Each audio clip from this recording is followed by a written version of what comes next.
right, guys. Welcome to the ReMx Podcast. I am your host, Jimmy Davis. And I am DJ Image. Hello, everybody. How's it going? How's it going? It's going good. How was your week? My week was good. Well, before we get into my week, I'm going to say we're 9 minutes on time today, which is better than any other time, right? I think we've started on time maybe once. Once.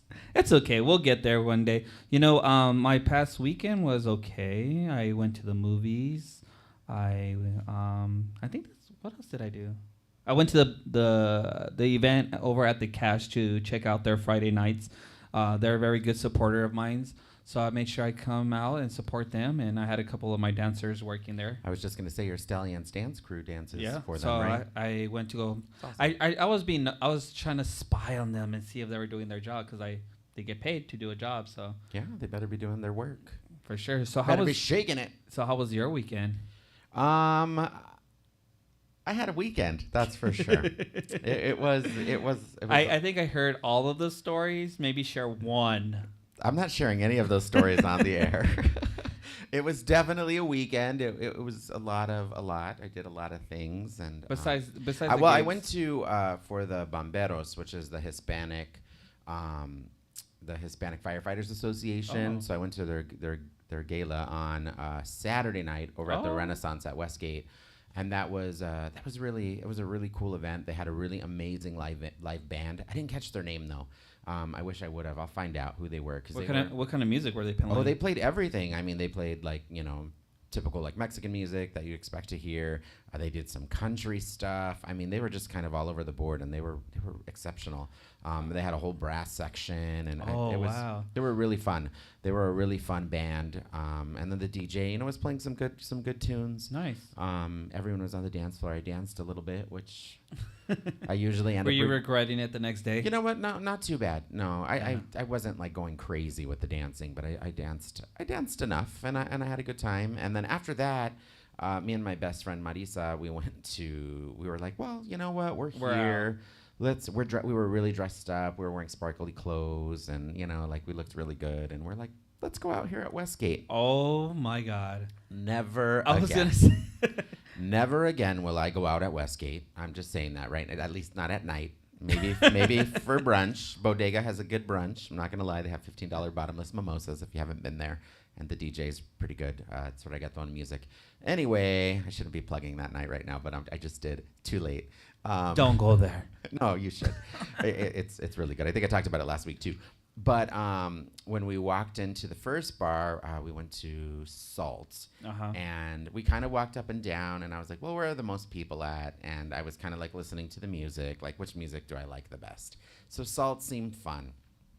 So we go in there, and we walk in, and we go to the bar, and my best friend literally says to me, we're old. And I proceed to look around, and I'm like, OMG. We're the old people in the club right now. Oh, my God. We were literally the oldest people in the club. And I mean, I don't mean just like by a little bit. We were like 20 years older than everybody else. So the people that don't know Salt, they play like hip hop, a little bit of like reggaeton. It's DJ Matter of Fact from 101.5. It's one of my friends. I DJ there with him a couple of times, like, I don't know, probably like 4 or 5 years before the pandemic. But that bar definitely is what you're saying. It's very that. It was young. It was like 21, 22-year-olds. Doesn't it remind you of like Sky Lounge a little bit, like that? You know what? That yes. Sky Lounge Now vibe. that you say that, except I wasn't the old person in the club when Sky Lounge was around. But now, you know, in the clubs that I DJ in, or that or the bars, restaurants, the places that I work in, it's a very mixed crowd all across the board, particularly in the Melrose District. The Melrose District is a mixed crowd, right? But oh my gosh, I literally was like, I mean, pushing 20 years older than everybody else. And that was not cute. Yeah. So we didn't stay there very long. We left, and then we ended up going to Bodega because they were playing good music also. And so we go in there and stuff. And that was a little bit more of like a mixed age crowd, but still very heavy on the young crowd. And none of the places were very busy like I would expect. Because back in the day, 20 years ago when that place first opened, it was really busy. I think it changed a lot because of a lot of different, what are the words? People don't know how to behave themselves. That's why. Not fear, but yeah, because of people a lot don't know how to behave themselves. There's been shootings and all kinds of crazy, scary things, which is odd because it's very protected because there's cops everywhere. Yeah. I mean, it's very taken care. I think that's why less. So my main reason not wanting to go back is because I almost got in an altercation, and I'm like, I am way too old for this.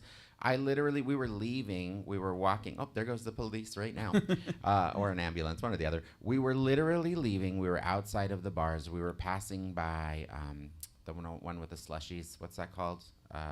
What the slushies? Oh, we just threw your Fat cups Tuesdays. away, Justin. Fat Tuesdays.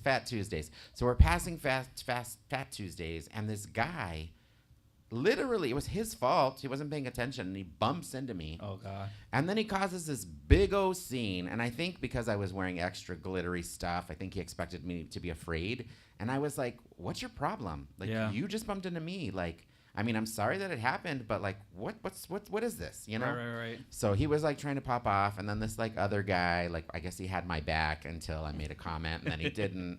Because what kind of comment did you make? I'm not going to repeat what I said. You were hitting on him. No, absolutely not. Oh, yeah. I said something to the effect of he almost got laid out by a fairy, and then the Mexican guy. So the guy that bumped into me was a black guy, and you know, racial tensions tend to run pretty hot.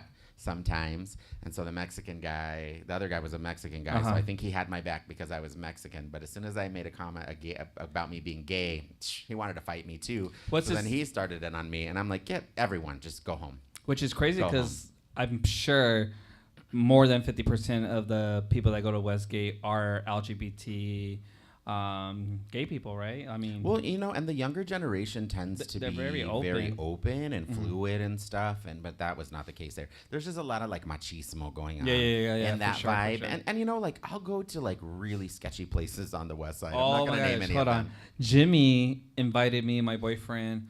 He was like, I don't know what we were doing. Were we here? I forget. And you're like, oh, let's go to this bar down the street. When you took us to that fucking, there's a bar. What's it called? It was down branch. It was down the street, and when we go, everybody's bald gangster. The floor doesn't even have a floor. It's like, I don't know what the hell. It's super hood, ghetto, whatever. And then did you have any problems? There was a fight. Remember? Oh, yeah, there was a fight in the bar, and the DJ stops the music and was like, we're trying to party here, chill out, or I'm gonna fuck you up, or something like that. They lock the doors and like has a like not barricaded in, but they like kind of tell us like stay in here, and then we're gonna clear out the bar. And I was like, oh, fine. Well, that doesn't normally happen there, for the record. So that was like I feel like it does. That was like a one-time situation. It did happen, but normally I go there and it's very calm. No, it's chill. Everybody, really I'll go to a lot of like West Side bars, and I don't feel like it has the same like atmosphere. And I think maybe too because Westgate's a little bit more like bougie, or tries to be. People, it tries to be bougie. So people I think are just they're just trying too hard. They're trying too hard. And I'm like, really? You bumped into me and you're going to try to fight me? And then the other guy was mad because I was gay, I guess. I don't know. Well, whatever. I can't change any of those things. So it is what it is. That he's gay. But yeah, that's not changing. You're born this way, in case you didn't know. Sorry, if you don't like that, it's the facts. It's the facts of the matter. Someone in the chat said we are old. Who said we're old? AZ Mini? Well, maybe we are. Maybe we are. I mean, I'm almost 40, so I turned 39 this coming year. I said that out loud on the air. Oh, my God. So it's fine. Shut up, Gigi. I'm 35 still, so. No, you are not. So somebody told me the other day they were 35 forever when I asked how old they were, and I'm like, that's a good plan. 35 is good. It's good. I say 35 for the rest of my life. I actually just say I'm 25 all the time, and no one believes me. No. But anyway, so I went to that event. I went to Westgate, which was a little different for me. And then Sunday, I had a Sunday fun day. Yeah. With some friends, and things happen. Things were things. So it was what it was. Sunday fun days are always like the craziest like stories. Yeah. Like the craziest stories. They always happens on the Sunday because everybody gets started very early. I'm sure you started for brunch and then went from there. Yeah, I went to Brunch at Bodega, and then I went to Chico Malo, which I love Chico Malo, except I always get gluten at Chico Malo. But this time I didn't. I just had like chips and like dips and stuff, and it was really good. Their elote, fire. I could have ate that all day. It was so good. They had like a trio with like guacamole and two salsas, and then I got the elote, and then I ordered. It was like every dip they had, basically. I was like, I wanted chips and dip, like apparently. So yeah, it was good funny, though, and it wasn't that expensive because they had a good happy hour. So that's what we kind of caught the happy hour, and then we went to Charlie's and Carambas, and all the gay bars. Bowls. I was everywhere. On Sunday. I was thinking about that today. We really, for being the fifth biggest city in the world, or I mean in the country. We don't have that many like. I think we're the fourth now, to be honest. Big gay bars, right? We only have really two. I would say two because Kobo's more like a karaoke drag. It's like a show bar for like sure. A show bar, karaoke bar. Yeah. So we really only have two choices. Yeah. Rumor has it there is possibly another gay bar that's going to open up in about 3 to 4 months is what I'm hearing. Yeah, I've heard that too. We do have a lot of selections though, considering a lot of the gay people don't go to the gay bars anymore, to be honest. Well, they go to the straight clubs because, in my opinion, they're a little better, or like, I don't know, it's just a different vibe, you know what I mean? So one of the things that's happening, so there's the Lesbian Bar Project, which if you haven't watched, you should check it out. It's on Roku TV, which you can download for free on any device. But what happens what's happened with the lesbian bars is there are only 21 left in the entire country. So Boycott Bar, which is where I work, sometimes I'm there on Wednesdays and some Fridays and other days on the weekend. But they're on the decline and they're closing, and it's because I think I think a lot of it can be attributed to society moving forward, right? So you can be gay outside of the gay bars, right? So younger gay people aren't coming to the gay bars or the lesbian bars. They're going downtown. They're going to Mill. They're going to Scottsdale. They're going to the trendy bars with their straight friends because they could be gay and dance with their boyfriends or their girlfriends with no problem. Usually, unless you're at Westgate, apparently. But honestly, that wasn't an option when I was younger. Like I always had trouble when I would go to straight clubs because people would always try to fight me. Whether it's because I was dating a girl at the time and they're like, "You're gay and you got this hot girl." Sorry, I pull hot girls. I don't know what to tell you. I pull hot guys too. So there's that. Wow, I'm cute. There's some questionable people. Well, we won't talk about the last one. But I'm just kidding. But to go, I'm just kidding. From what you're saying. By the way, I think you're watching. Hello.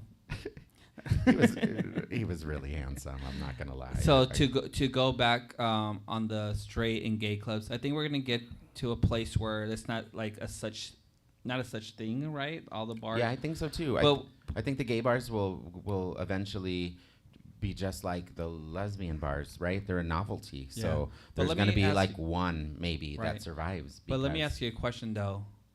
Would you be okay with that? Like you as a gay man going out to the club, do you want to go to a bar that has straight and women and all that? Not really. Because me personally, I wouldn't really want to. Yeah, I mean, no shade. And that might sound mean or whatever, because we're old and that's what we're used to. It's just really. Like that's what we're used to. Think about it. You're single. You're gonna if you go to a bar, you don't want to go hang out somewhere where there's a whole bunch of girls and straight people. You don't know if the guy's gay or not gay. You mean Charlie's on the weekend? Because that's what Charlie's is like on the weekends now. I did not say it. Charlie's is very mainstream, and so there's a lot of straight people there, which is it's fine. I mean, it is what it is. It's kind of Charlie's an invasion of our space, but I mean, do what you got to do. I think they have tried really hard to do what they can. I mean, look at the girls' restroom has like 3 stalls, right? They charge them. The girls get treated like men garbage. Get treated in straight establishments, so it's fine. I love that. They have to wait in line. They have to pay a cover. Like their bathroom sucks. Like it's literally Charlie's is doing to women what straight establishments. But do fuck that. to I men, remember going to straight clubs back in the day and it'd be like, girls pay $5. The guy pays $20. Yeah. I'm like, bitch. I think they pay 7 or 10 at Charlie's. Yeah, I think it's like 7, and then at a certain time $10. Yeah. I mean, it is what it is, but that's why my circuit parties are mostly, if you know the circuit scene, they're mostly all just male. Gay white men. Gay men, not just white. I think I get a diverse crowd. You do at yours. Yeah, but typically those are gay white men. Yeah, those are gay white men events. I'm saying that right now because it's true. So, well, let's hop into our hot topics. Hot topics, everybody. I don't know why I did that. Anyway, so our first hot topic for the evening, according to CNN.com, a man suing Walt Disney Parks and Resorts for the wrongful death of his wife is facing a new legal hurdle. Disney is trying to get it thrown out of court and sent to arbitration because he signed up for Disney Plus years earlier. Court documents show that the company is trying to get the $50,000 lawsuit tossed because the plaintiff signed up for a 1-month trial of the streaming service Disney Plus in 2019. Years ago. Which requires trial users to arbitrate all disputes with the company. Company lawyers also claim that because Piccolo is the person, used the Walt Disney Parks website to buy an Epcot Center ticket, Disney is shielded from a lawsuit from the estate of Piccolo's deceased wife, who died of a reaction to severe food allergies. In the legal filing, Disney claims Piccolo's lawyer called Disney's argument preposterous. I can't even say the damn word. Say it for me, Justin. Preposterous. It's not working for me right now. You know what I mean, people. And said the notion that signing up for Disney Plus free trial would bar a customer's right to a jury trial with any Disney affiliate or subsidiary, I can't talk today, is also outrageously unreasonable and unfair as to shock the judicial conscience. It's absolutely crazy. So my first question to you is, do you read the small print? No.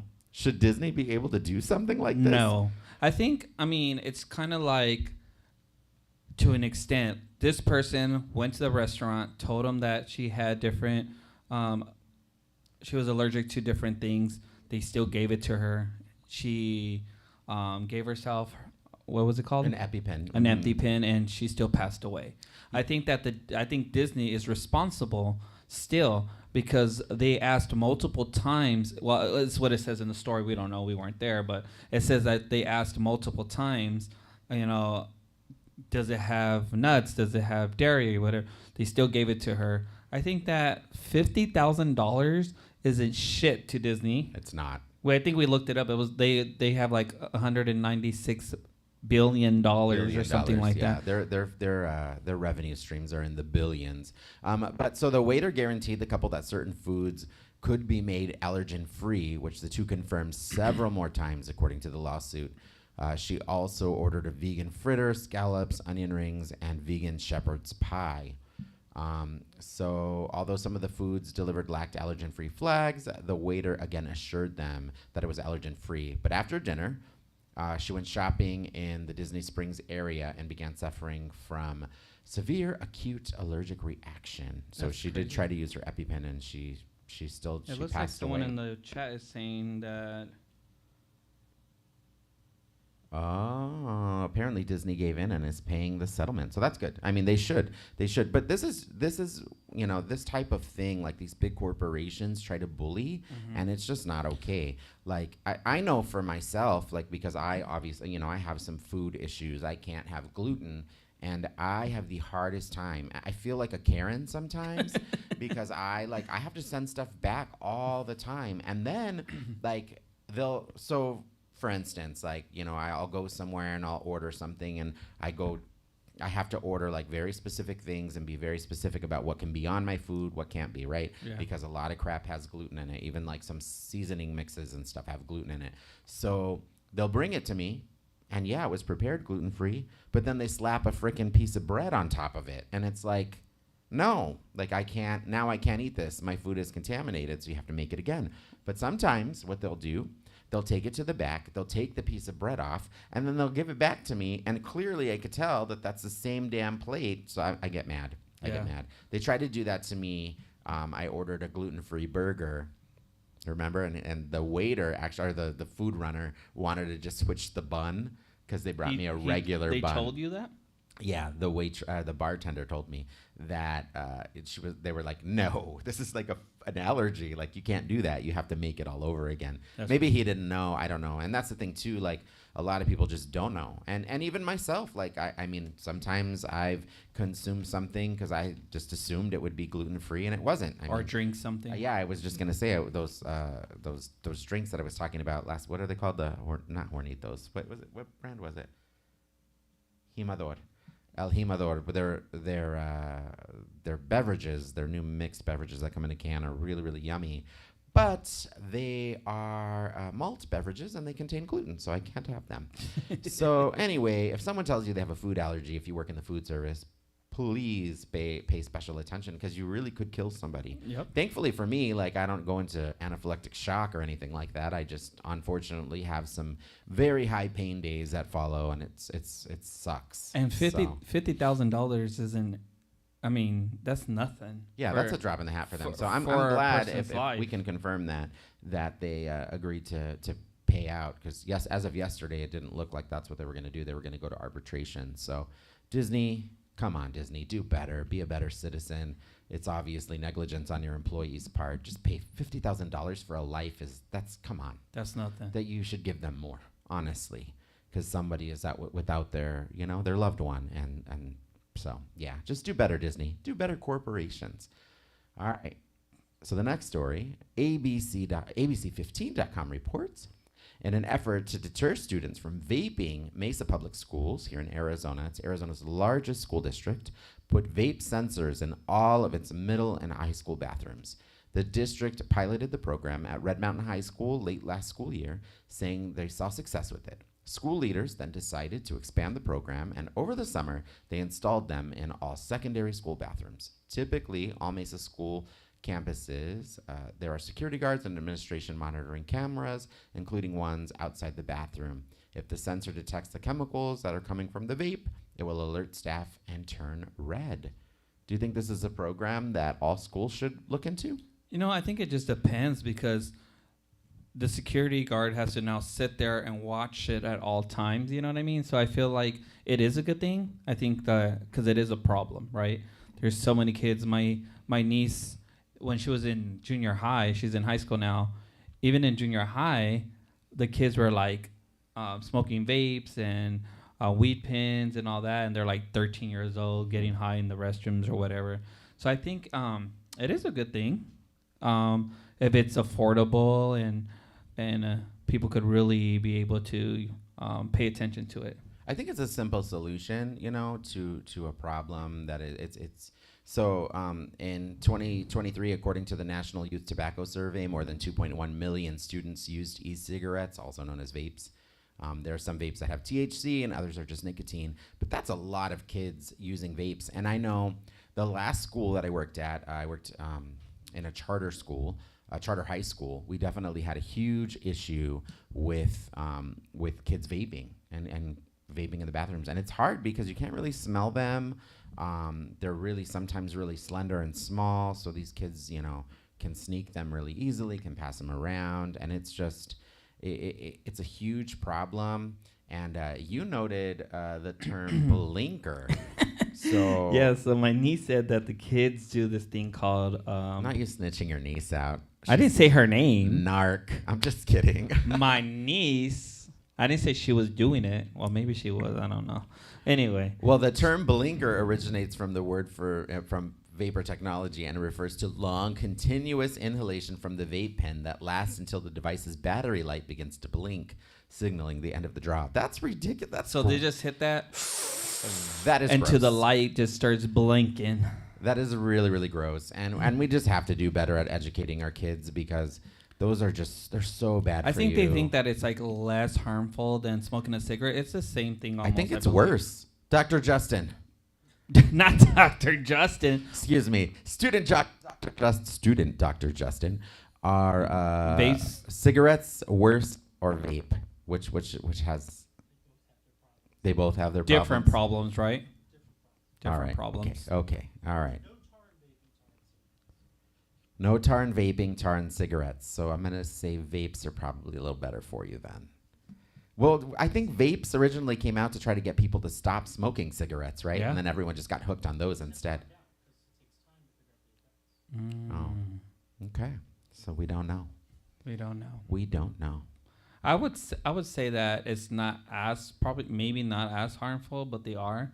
I remember when they first kind of started, they were like blowing up, or they were like, remember that? Oh, yeah, they were like the batteries were catching on fire and like all kinds of weird stuff was happening. I hope not, because my boyfriend leaves his on the bed and sleeps with it. You guys are going to catch on fire. We're going to catch on fire one day. You guys are going to blow up, and they're going to be like, what happened to Imogen Taryn? They were, we lost them to the vape. We found the vape. We lost them to vapes.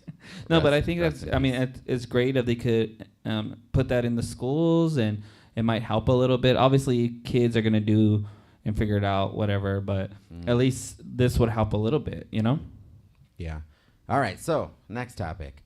So the DNC, the Democratic National Convention, last night AOC, Hillary Clinton, and Joe Biden, among others, gave passionate speeches endorsing Kamala Harris for President of the United States. Harris's rise to the Democratic nomination has brought so much excitement nationwide. Mm-hmm. Do you think this momentum is enough for Kamala Harris to get to the White House? Absolutely. I think that, I wasn't excited before, honestly. I was like, it doesn't look like we have a chance. But now it's just so exciting. I watch it like I'm watching like the Super Bowl or something. Like I get all excited. I put it on the TV and I'm watching it. Today was a great day, right? We had Michelle Obama and Barack Obama. Mm-hmm. Yeah, I was listening to a little bit of Michelle on the way here from my house, and she was exceptional as always. And I think that there's a lot of excitement because we were going to have Biden versus Trump round 2, right? And I think Biden has had a successful presidency. I think he's done a really stellar job, but he's not really exciting. He's old and tired, and and he's done his work, and we need to thank him for the legacy of service that he leaves behind. But I think it was time for him to step to the side. And I've said it before. I wasn't a huge fan of Kamala Harris before, and she's just really winning me over with her messaging. The Democrats are finally getting the messaging right. They never get the messaging right. Like, they let the freaking Republicans just trump all over their messages all the time. And this time, it's a message of hope. It's a message of joy. They're calling the Republicans weirdos, and that's really resonating. And we're not going back. Like, she has all these catchphrases, and it's just really awesome. I seen this meme. It was put out by a really left-leaning organization, but I really liked what it had to say. So it said, "I think last night was so emotional because America did Hillary so wrong. But there she was, the woman who put 1,000,000 cracks into the glass ceiling, giving the speech of her lifetime to help another woman smash through that same glass ceiling." That's amazing. And then you just know it kills Joe that he isn't running again or filling stadiums, generating the excitement that Kamala is. But there he was, giving the speech of his career, giving his all for her so that the woman he asked to be his VP could take his job. So much selflessness, so much love. I just thought that was just an amazing statement. I think the Instagram account is called the 98% or something like that. It's super far left leaning, but it's really it's true. Hillary did some amazing work, and I think she would have been an exceptional president, and she won the popular vote, but she did not get she didn't get to the White House, and we were stuck with Trump. That thing for 4 years, and that was an absolute nightmare. And I hope that people that are considering voting for Trump really reflect on that time and how it was. And it's just not some place that we need to go again. And he's saying that he wants to be a dictator on day one. He's saying all these horrible things. He tried to stage a coup. He tried to do an insurrection. He is un-American as they come. Right. And he is a selfish human, and I really pray that he does not win the presidency. Speaking of praying, so we did. I see what you did there. Well, yeah, that was a good segue. That was good. Wow. So we have our first guest. We conducted an interview earlier with Father David, who's an Episcopalian pastor. Got the graphic up here. So let's check out that interview. Father David here. This is for my conservative Christian friends who are having a hard time with the whole notion of folks who are transgendered. And what I'd like you to think about is go back to Genesis, to the very beginning when God created humanity. And when we read Genesis, what we discover is that God created humanity in God's own image. Male and female, God created them in God's own image, which tells us that the nature of God, one God, is to have the attributes of what we have come to know as male and female attributes or traits in one God, which leads me to think that in that small minority of our population who are transgendered, those who either identify as non-binary and feel themselves moving between the two genders, or those who may physically have the organs of one gender while emotionally and hormonally and mentally and spiritually feeling more comfortable with the other gender. I'm wondering if these folks might not be in a position to be much closer to the understanding of God than those of us who simply fall into one or the other of the two categories.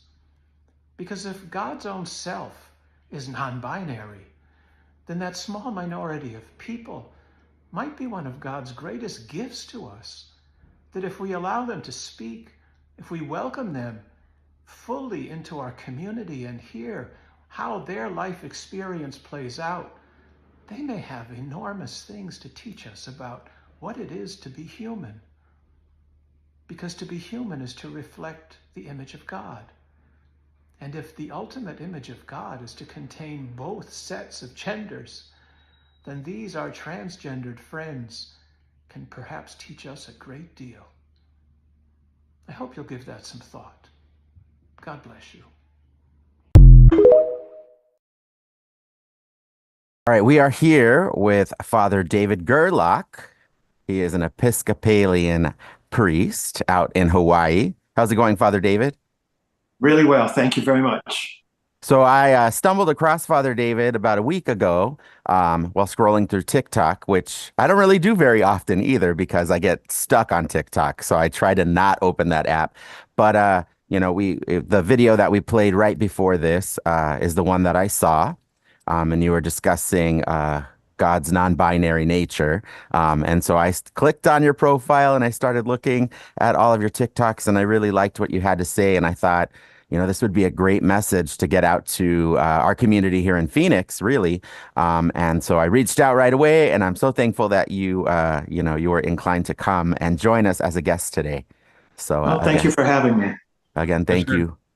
And then Jimmy sent me the TikTok link, and I was like, yes, let's have him on, because some of your point of views on different things on the LGBT community and the craziness with Trump in the world. We really enjoyed your videos and your point of view on your TikTok. I'm sure you share it on other social medias, but we found you on TikTok for sure.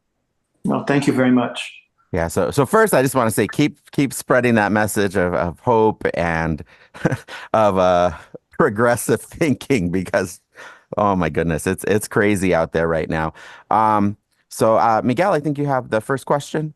Yeah, for sure. My first question is just kind of your journey, how you got into the church. So I think since the time I was about 15, I felt called to ordain ministry. I actually felt called to two things: to be a lawyer and a priest. And I had a cousin who was a Maryknoll missionary in the Philippines who was deported by the Marcos regime. He came home at a kind of a turning point in my life when I was about 19. And rather than go to law school, I ended up going to the major seminary with the Maryknoll Fathers, a Roman Catholic missionary society, and did my graduate work with them. And when I finished my graduate work, they told me they really meant it about celibacy. And so I left. Eventually found the Episcopal Church.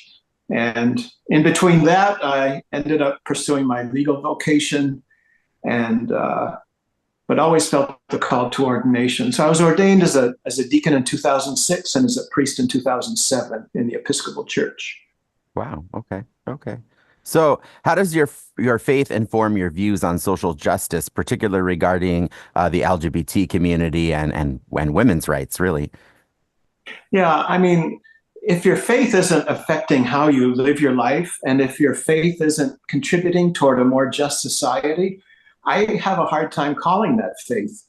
The Old Testament is built on the prophets. And the prophets were sent to the Jewish people when they forgot about justice and mercy and compassion and started to live just by the letter of the law and thinking that that was enough to get by. And so the prophets were sent to remind them of what it means to follow God in this life. And Jesus picked up on that theme. That's what got him crucified. He wasn't crucified because he was just a nice guy going around healing people. He was challenging the social structures of his day and pissed everybody off. And that's what got him killed. Mm-hmm. Yeah, we were discussing before we went live the Episcopal Church, because as someone who identifies as Catholic, the Episcopal Church is kind of known as Catholic light, like we talked about. So, can you share with us some of the similarities maybe between the Catholic Church and the Episcopal Church? Sure. I mean, the two churches split back in the 1500s when kings wanted to be popes and popes wanted to be kings. And the split was all about politics, not about religion. So the The Anglican communion, in terms of theology, is very, very similar to the Roman theology. We have Mass, we have 7 sacraments, all of that is the same. But I think what we've done is we've tried to take a look at some of the old traditional stuff that some people hold on to just because it's old and traditional, even though it maybe has lacked continued meaning. So, for example, the ordination of women. The Anglican Church ordained its first woman 80 years ago in Hong Kong, of all places. And then kind of really turned the corner in 1974 with the ordination of women in Philadelphia. So we ordain women. People say, do you believe in women priests? And I say, I've seen them. So part of my thinking, though, is, and the Episcopal Church sometimes has been criticized for simply kind of going with the liberal flow. And one of the things that motivated my podcast about the binary nature of God is that we need to root these things in theology. And I think we can root them in theology quite easily. We just have to take the time to do it. Okay. Can you actually talk a little bit more about where you were going with the non-binary nature of God?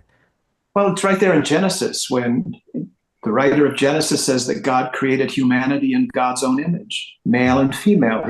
God created them in God's image, which says that what we call attributes of male and female are part of God's essence. I don't think anybody's going to argue God has a penis or a vagina. We're talking about the essence of what makes people male or female. And God has both of those, and that's how we got them. Yeah, it's really it's just a very interesting perspective, and when you put it like that, I mean, really, I think you're right. Like, God is everything, right? He's all of it. So yeah, why we've decided as humans we have to say he's one thing or another, or she, or there's an easy answer for that. We really like to be in control, and if we can keep God in a little box so that he looks more like me rather than me having to change to look more like God, life's much easier that way, at least in the short run. Yeah. I was going to say the same thing. I think the translation has changed, right, tremendously as we get older in time. So a lot of the translation gets really, really switched around, like you said, for people could feel more comfortable or put it more in a box so they could understand what it's saying, And we have to realize that Scripture is thousands of years old. It grew out of cultures that are totally different than ours, languages that are totally different. The three of us are all speaking English, and yet we can find reasons to misunderstand each other at the drop of a hat. Imagine when you throw in 2,000-year-old cultures and a completely different language on top of it, and you're talking about the most ultimate issues of existence. Misunderstanding is easy. Yeah. I was taking a Christian worldview class in about, I think, 2010 over at Grand Canyon University. It was a university requirement. And, their theology is a little different than what I'm used to. But this guy, my professor was this old retired pastor, and he was a Baptist minister, actually. And he was really struggling with the homosexual thing. Like his big thing was that the word homosexual, didn't even exist in that time, and it's in our scriptural text, and it's not the right translation. He said he thought that it was more what the scriptures were discussing was more of like adult males with their like boy servants or things like that, And then around the same time, they retranslated the Roman Missal, and when they did that, they went from whatever the type of translation they used before to a different one. I can't remember exactly.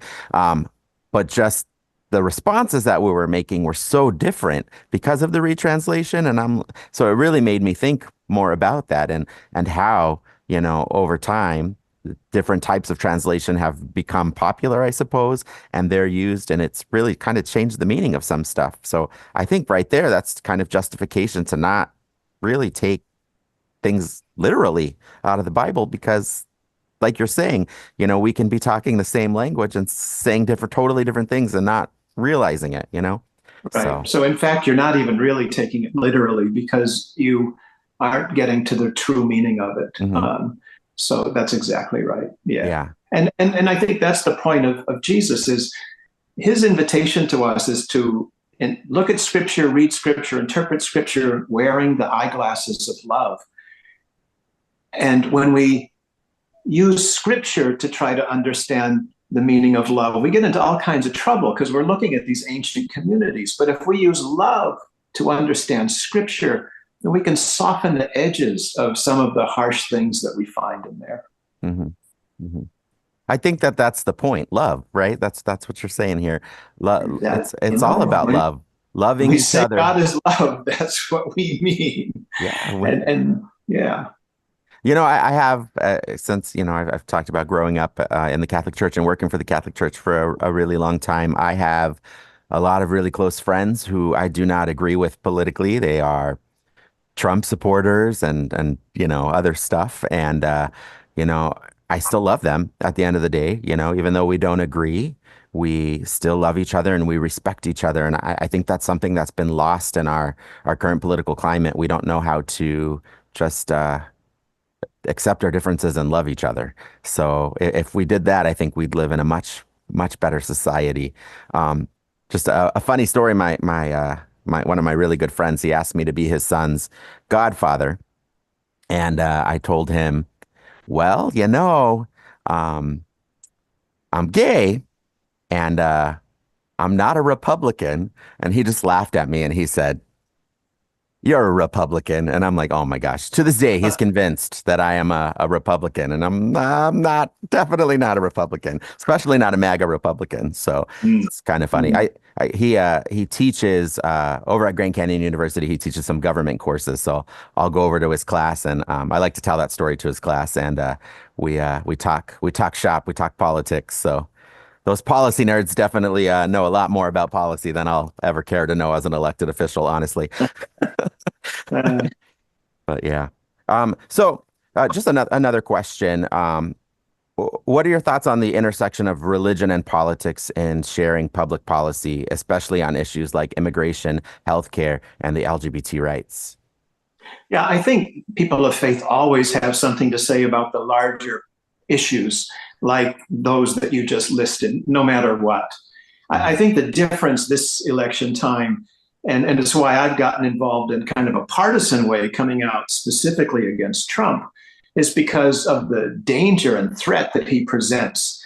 If the Republicans ran any other, even Ted Cruz, I would not be involved in a partisan way because I think even somebody as distasteful as him doesn't present that kind of existential threat that Trump does. But in these days, I do believe it's religious leaders' obligations to stand up and speak out against Trump as well as the larger social issues. Mm-hmm. Yeah, it's been really refreshing here in Arizona. The mayor of Mesa, Arizona, actually is a Republican, and he's come out pretty hard against Trump. And it's refreshing to see that some of those we'll call them Republican classics are even beginning to stand up, because I think you're right. Trump is an existential threat to our democracy. He has definitely said that he is going to become a dictator on day one. He's saying what he's going to do, and then he has the Supreme Court in his pocket, and they've kind of just given him just a blank slate to do whatever he wants and immunity, and it's just insanity. So I'm very thankful when I see leaders on the right and church leaders standing up and doing what's right in this time. Whether you the Mesa mayor had said that he doesn't agree with Kamala Harris on policy at all, but he knows that she's going to do what's right for America. She's not going to be actively working against our country, and she can't say the same thing about Trump. Trump is going to do what's best for Trump and making money and staying in power, and it's just it's craziness. I love that you, in a lot of the videos that I've seen that you've posted, you're really making a really strong case as to why Christians should not should not support Donald Trump. So, yeah, keep that up. I'm trying to do it in a respectful way that helps build dialogue and communication and community, because that's one of the things he's taken away from us, allowing people to go into these vicious camps that we never occupied before. Mm-hmm. And they're based on fear, which is the opposite of every value that faith has. Yeah, I agree. I think about it this time I was in Flagstaff. I went up there to perform, and we were staying in an Airbnb, and we had the window open, and we started talking to these guys that were out on the street. They were cowboys. I mean, clear, very Republican. If you could paint a picture of a Arizona Wild West Republican, that was them. We started talking in the window. We're bantering back and forth, and we ended up, sharing a few drinks and talking. And they, I think I got through to them. I made the case that majority of Americans agree on like 90% of the issues, and it's that 10% of issues that people, on the left and the right, really push and push and push and shove down our throats, and it's divisive, Whereas if we just focus on the things that unite us, I think we'd get a lot farther in this country. So, yeah. So it's always good to, I think, approach with love, right? Right. Yeah. So how do you navigate conversations with congregants and colleagues who might have differing political views than you, especially when it comes to Trump? That's the benefit of being retired. I don't have to. I was an inner city parish priest for 14 years. I just retired last October. And I was quite outspoken the last time around. But I think basically I had a congregation that we were very close and very service oriented, and people kind of got it. So long before Trump appeared on the scene, they understood that someone like him was the antithesis of being Christian. Mm-hmm. So as a retired priest, what do you have duties that you have to fulfill still, or you just are you like truly retired? I don't know how that works. I know the Catholic priests usually are assigned to a parish still, and they pretty much work them to death. Yeah. It's not quite as bad for us, but I haven't had a Sunday off since I retired. I do supply work on Sundays for clergy who are gone. I wrote a book that's coming out in the fall, and I'm a longtime avid bicycle rider, so I do a lot of that. So yeah. And I'm sure there's a lot of nice places to ride your bike around Hawaii. So there's one or two. Yeah, I was gonna say some beautiful views, right? Just a few. Yeah. I mean, you live in a clear picture of God's amazing work. Amen. It is all around you all of the time. So just thinking back, since you are retired, thinking back on your career as a priest, is there anything that you wish you would have done differently, or a different direction maybe you would have liked to have gone? No, and maybe that's why my retirement's so happy, because what my parish ended up being was very multicultural. We spoke or sang 5 different languages every Sunday. We were surrounded by public housing, so you didn't have to be a genius to see ministry opportunities. You just kind of throw a rock and you'd hit one. We ended up going from a parish that was at risk of being closed to a parish that was the 3rd largest parish in the diocese. Wow. And very active with social movements. We have a lot of people from Micronesia here, as you may know. I think Arizona's got a fair number of folks from there as well. Mm-hmm. They were denied Medicaid, for example, under federal law. So we used to organize marches to the federal building every month and have hundreds of people walk through downtown Honolulu to the congressional offices lobbying. And we won. We got them Medicaid coverage. A lot of homeless in Hawaii. The weather is not so bad. And sadly, many of the homeless are Native Hawaiians, which is a real tragedy.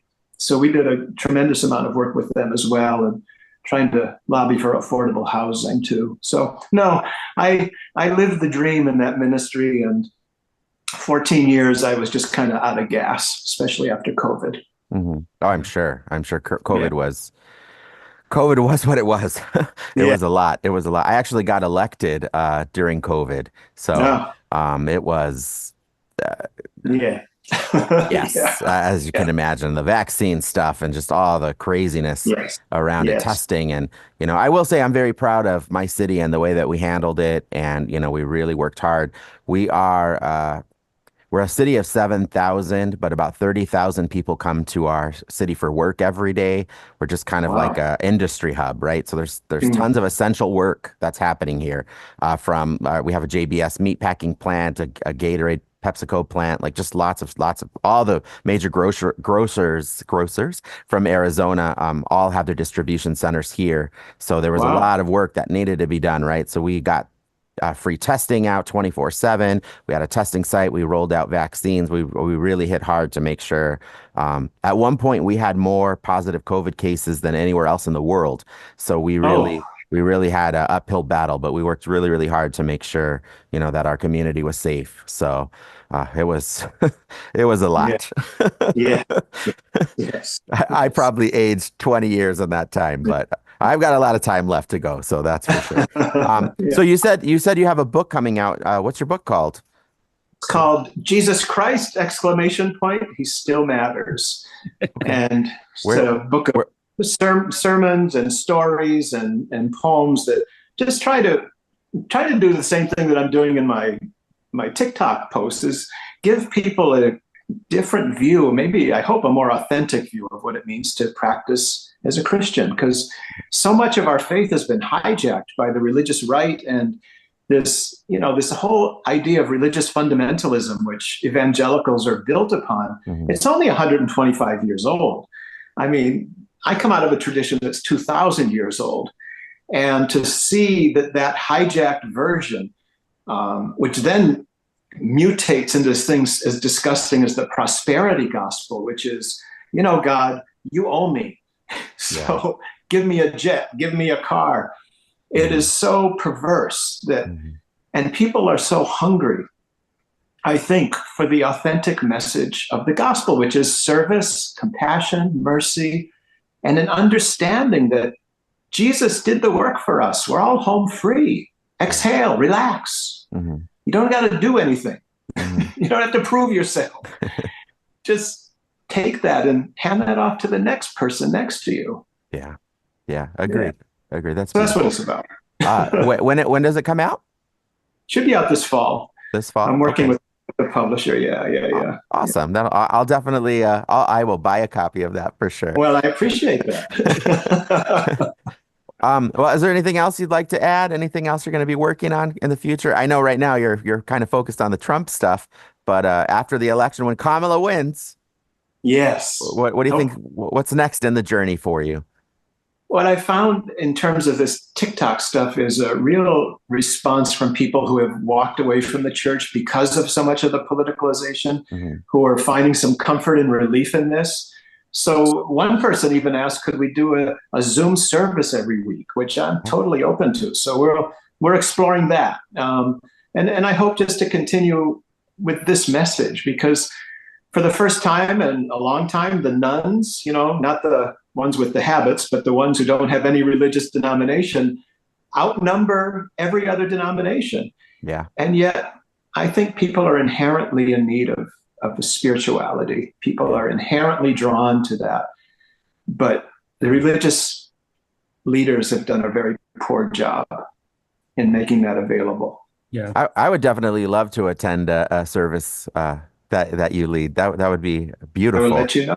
Yeah. One of the things we've been discussing is starting an LGBT Bible study, because, so many of our friends have been just thrown away by the church or the churches that they belong to growing up. Yeah. And, even myself, now that I'm out publicly, I've always been out, but I came out publicly.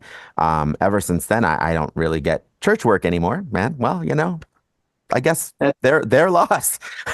That is their loss. That is really sad. And you let me know, and I'll be happy to participate in that Bible study. Oh, awesome. That'd be amazing. Yeah. That'd be amazing. Yeah. Okay. Yeah. Yeah, we'll definitely keep in touch.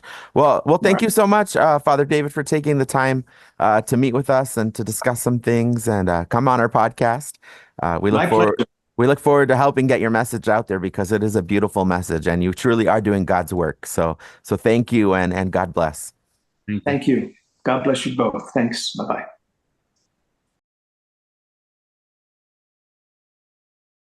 Podcast. All right. Next up here on the ReMx Podcast. Hope you enjoyed that segment with Father David. It was pretty exceptional. But next up, we've got our next guest, student doctor Justin Maynard.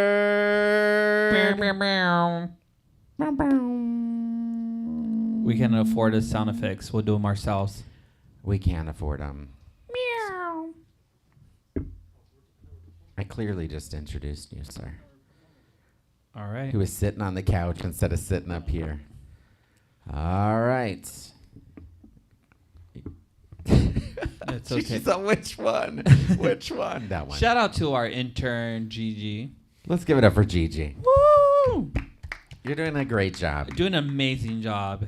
You're awake and working, doing your thing. You're not doing heroin in the corner. Ooh. I'm just kidding. No, great work. Really, honestly, Gigi, good job. I'm really proud of you. So thank you. Anyway, really quick. That was a lot of fun interviewing Father David earlier. So we have a priest and now a doctor walks into the podcast. Student doctor. Yeah. Student doctor. All right. This is Justin Maynard, student doctor extraordinaire and musician. Yes. All right. Image, you got the first question. I do have the first question, and I don't know what it's... Okay. So, actually, you read the first question. All right. What inspired you to pursue a career in medicine, and how has your experience at Midwestern University shaped your journey so far? Oh, wow. No These pageant. are like the interview questions. No pageant question. Okay. You can be a pageant queen after this. Okay. All right, I'll start with... I always joke about this. When I was a kid, my dad and I would watch TV all the time, and there was a show, a sitcom called Frasier, and we used to watch Frasier and Cheers. And Dr. Crane was a funny character. I liked what he did, and just kind of started out as like a fun thing. I was like, I want to be a Dr. Crane someday, a psychiatrist. So that's kind of how it started. And then over time, I've learned, dealing with mental health that's around me and how medicine can change that / therapy. It was just something that I really had an interest in and developed that. And now Midwestern University, how have they helped me? Well, they take my money. No, I'm just kidding. No, Midwestern University has been great. I actually moved from Florida because of school. So that was kind of difficult for me, and I feel like I've made a community. I've met friends, and it's just been a good way to, because moving out here, I didn't know anybody. My family's still back in Florida, so I've been here now 3 years, and I will say that has been helpful to me, is meeting a community of people, also from different places. I think everyone at Midwestern, nobody's from Arizona. They're all from Washington, California, whatever. So that's been nice. And now I'm on rotations, so now all over the valley. So that's cool. Yeah, all over the valley, right? Yeah. Your really. rotation currently is in Chandler. South right? Chandler. Chandler. How does that work? When you say rotation, are you're going to different hospitals? You spend a certain amount of time in each hospital? Yeah. So each month we go to a different specialty. There's the core specialties. Those are internal medicine, family medicine. There's a surgery, psychiatry. Those are things that we have to do. There's no choice. Then you have electives, and we have to go to all of those. Even if I'm not interested, if I have no interest at all in surgery, I still have to rotate for a month and, try to do my best. Right. Because each one is going to, each preceptor, the people that run those rotations, the doctors, are going to review you and give you a score at the end. So it's kind of like a performance interview kind of thing. You go up there and you have to do a good job. Even if you don't like it. If you're doing OB-GYN and you're I do not like this, then you still have to do a good job. Right. But so it changes every month. So I have a different, usually clinic, hospital, just depends. Right now you're doing internal medicine. Internal medicine, outpatient. So so far, that's actually a good one to start with. It's my first one because I'm a third year now. It's actually my first one. So it's a good way to ease me into it. It wasn't anything So you'll crazy. do a year of that, right, of rotations, and then 2 years. 2 years of that, but your second year is a little different, right? So so that'd be my fourth year of school. It's more, I can schedule it. I don't have to, I can do my own scheduling for it for the most part. So then you can kind of pick things you like or you're interested in, correct? Right, because right now they just kind of throw you on them, and it's kind of whatever order they can fit you in. So I even have one up in Prescott that I have to go for a month up there. So that'll be fun. Oh, wow. Yeah, I'll be visiting you. Don't worry. Okay. I'll come keep you company. It'll be fine. No, especially if it's in like a good month where the weather's It nice. is. If it's snowing, I'm not. Peace out. Just before it snows, so it should be fun. You're on your own if it snows. I'm just letting you know. No. I'm just kidding. Okay, so I mean that's kind of cool though, because that you have to do like all the different things, because you never know. You might like something that you didn't ever consider, right? Exactly. Like so, I think that's probably the point of it, right? To kind of stretch you guys a little bit and you know, just throw you to the wall and see what sticks. Yeah. So all right, okay. So now let's kind of switch gears a little bit from medicine to music. Congratulations, your first single, "Something's Gotta Give," was released on all of the things. All of the things. Last week before? Yes. I didn't even know. I should know the date, right? August 10th. August 10th. Okay. Well, it was earlier than that, though, right? Because we were sitting and didn't it come out like the night before or something? Oh, that's right. Yeah, it was like on August 10th, East Coast, and it was like 8 p.m. On the 9th. Yeah. So can you tell us a little bit about your inspiration behind this song? I was sitting. I usually sit down and I'll like play chords or whatever, and I always use a song that I hear, and I will kind of recreate it not recreate it, but I'll like take the ideas from something. So that one is a mix of a bunch of different things that I grew up listening to, and that's the other thing. It's like a very 80s synth pop song. So I had I don't know, "Whip It" by Devo in my head, and these like classic like synthy songs, or "She Blinded Me with Science." These are like old like 80s songs that I used to listen to, and I kind of just liked it. And then also it's what I have around me. I'm not a really good guitar player. I'm not a good I don't have a bass or anything. So everything's just keyboard. So I just do what I can create with that. So that happened, and then the lyrics. I'm going to call you a liar right now because you are a really good guitar player. Oh. You said that to me, and then I heard you playing the damn guitar, and I'm like, yeah, well. F you, sir. Well. What instruments do you play? I play piano, guitar, saxophone, and then I have just a bunch of superfluous or whatever that word is. Anyway, just a plethora of instruments. No, I have a harmonica, I have a banjo, but all those I can like play a little bit on something, but nothing like, I'm always like a jack of all, or what's that expression? Jack of all trades, but a master of none. Yeah. Like I don't master anything. If I try to sit down and learn like a classical song, like on the piano or whatever, it's not going to happen. But I think it could. You play very well. You could at least fake it very well. Yes. Yeah. So yeah, you've got a good ear, so you're good at that kind of stuff. stuff. And then when you asked about the song too, like that was for the music, and then for the song title, whatever, I was watching a movie with my dad. It's called "Something's Gotta Give" with Jack Nicholson and I think Diane Keaton. Mm-hmm. It's not really a great movie. I don't like it. Wasn't my favorite movie, but I really like that expression because I do say it. So I was like, okay, I'll put that down, and it worked. Okay, cool. For sure. So can you describe a little bit of your music style and what influenced you to be in that style of music? So I grew up with my dad being, I'm an only child. My dad's much older than my mom by like 16 years or so. So their style of music was very different. My mom liked 80s and 90s, and then my dad was like 60s, 70s, a little bit of 80s. And so they just had different tastes. And being an only child, I always listened to their music a lot. And I just grew up with all of that. And so, I mean, now I kind of have my own style where I listen to just my own stuff, like things that they probably don't listen to at all, right? But and I kind of Sabaton. I was going to say, Sabaton. who's your favorite artist right now? To give people an idea of what your style is. I mean, I don't really have like my all-time favorite of all time. Like my family and all of us, we can all agree, was always Billy Joel. Was always my favorite artist. He still is. I've seen him twice. I'll probably try to see him again because he's getting up there in age. But he's always been one of my favorites. I mean, currently, like we went to go see Omar Apollo. Remember we met him? Yeah. I think he's great. He's a great musician, good songwriter. So I like his stuff. Do you like his stuff, or do you like looking at him? Both. Yeah.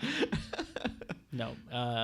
No, I think he's he's talented. I actually He really is. The something's got to give, like chord progression. I kind of got used one of Omar Apollo's songs, "Useless," to kind of like I was playing around with that, and then that's how it popped out. It's completely different from that song, but that's how it works for me.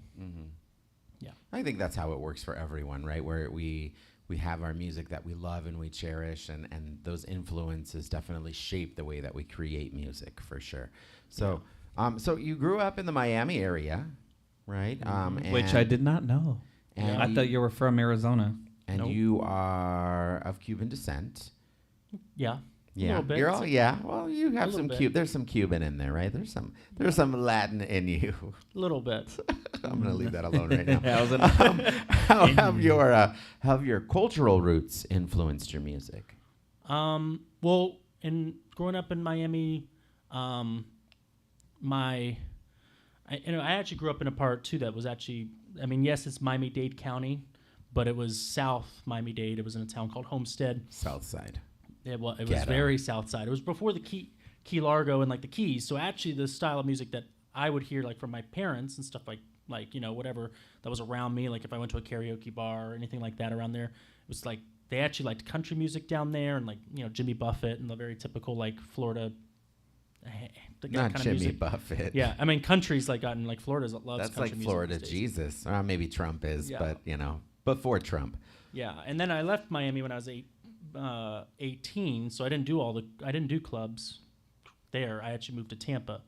But my roots, like, I mean, I love music that I listen to around me, like like it was always salsa, merengue, and like that kind of stuff. And then of course like classic rock and just everything. I was exposed to a lot of music growing up, and I think Miami is definitely a music place. There were always concerts and things like that around me. So I definitely say all of that can be mixed into what I listen to. And actually, the synth pop stuff, to me, I think of the 80s in Miami specifically when I hear some of those synth songs. Mm-hmm.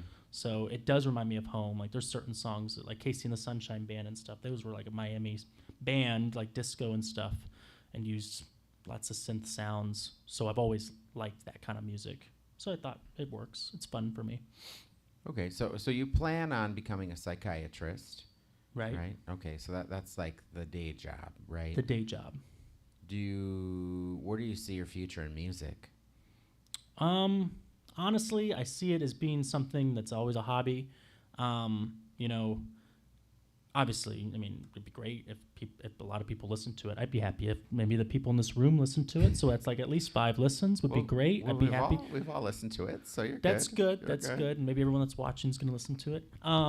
At least this song, and then hopefully I come out with more stuff. And So you will always do music in Oh, one way always. or another. Yeah, Always. You're a true lover of music for sure. Oh yeah, every place I've ever lived, everything I always do, I have a guitar or a piano or something, and I'm able to just always do that. That's like instead of watching a TV show or doing something like that, I'd rather just play piano or just create stuff. And you were trying to pack your music stuff in your storage unit.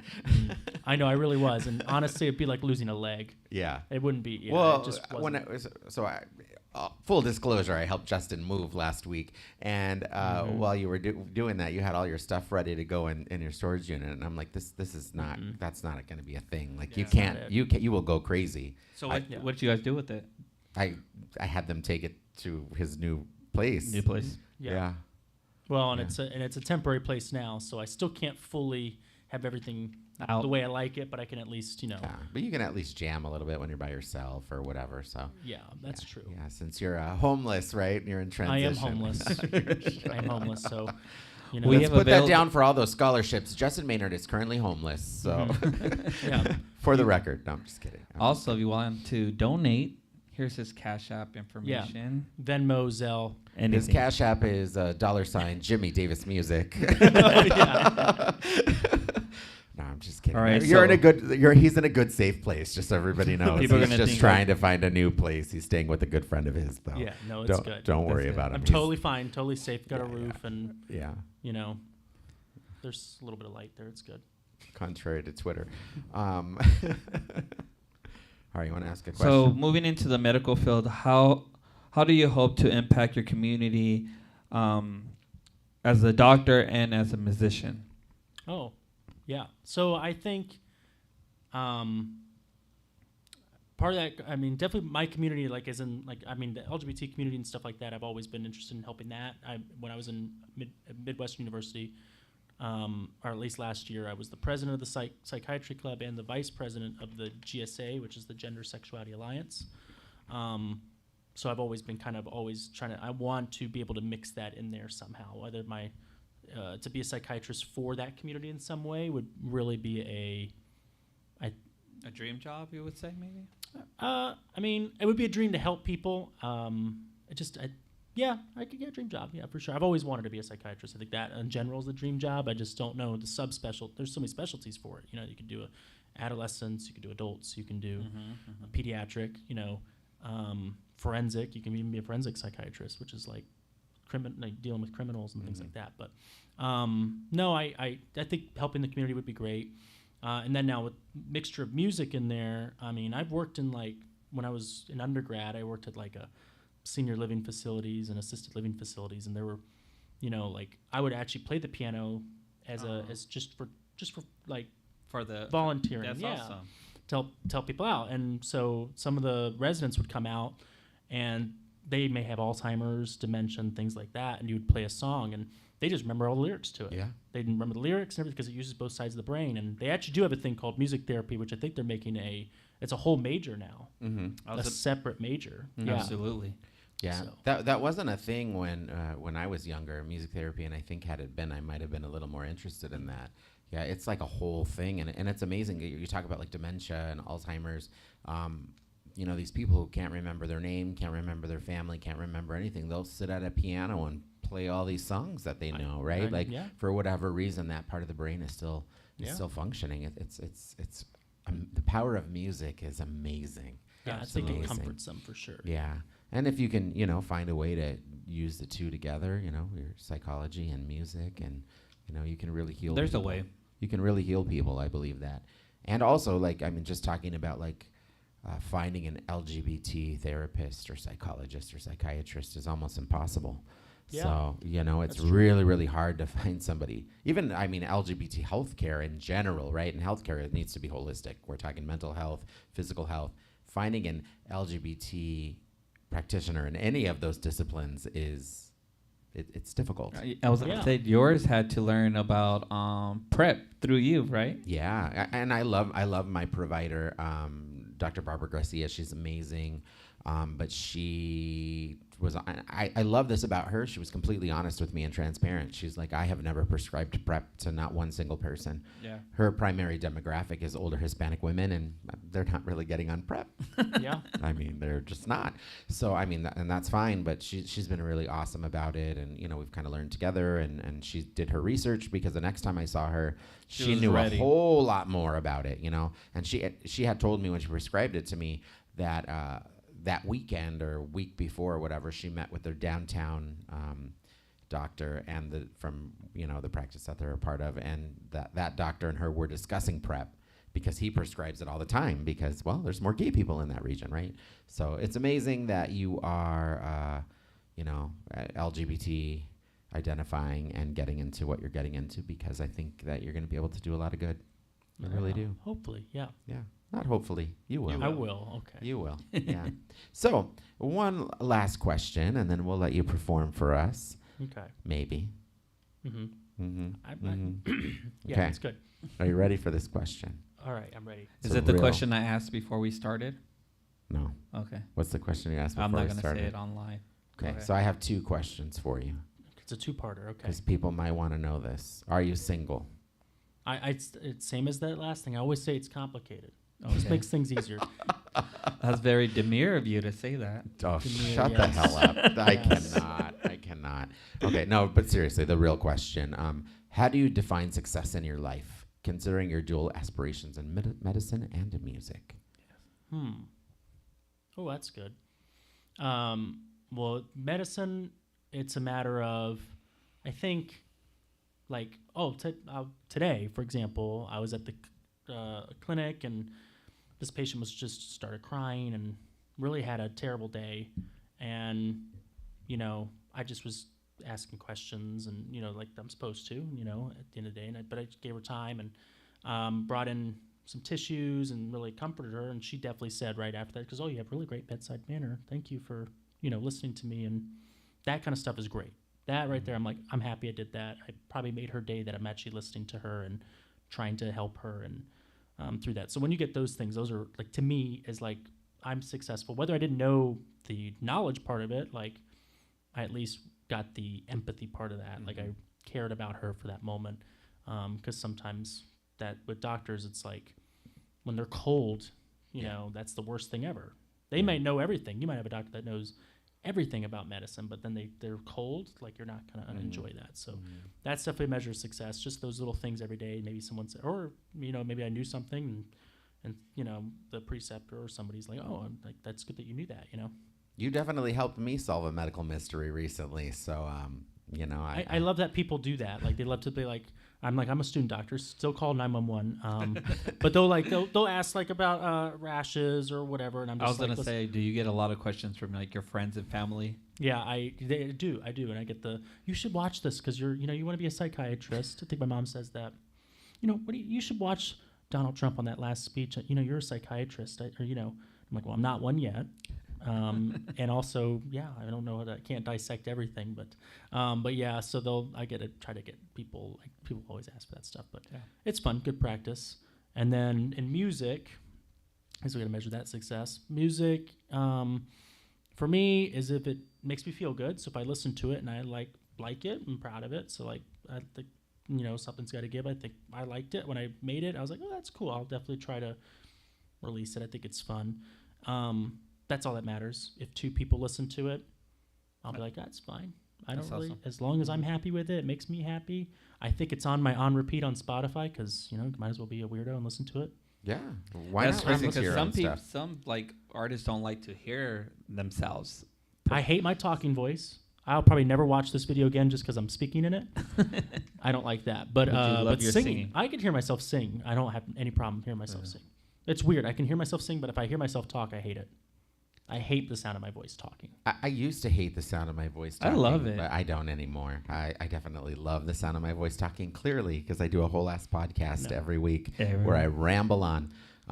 But yeah, I just one last thing. You know, we got to give you a shout out because you did just pass one of your board exams. Oh yeah. So congratulations on that. I know you're really stressed about that. You've had a lot of things going on all at once. Yeah, I think my car broke down at one point. The radiator, whatever.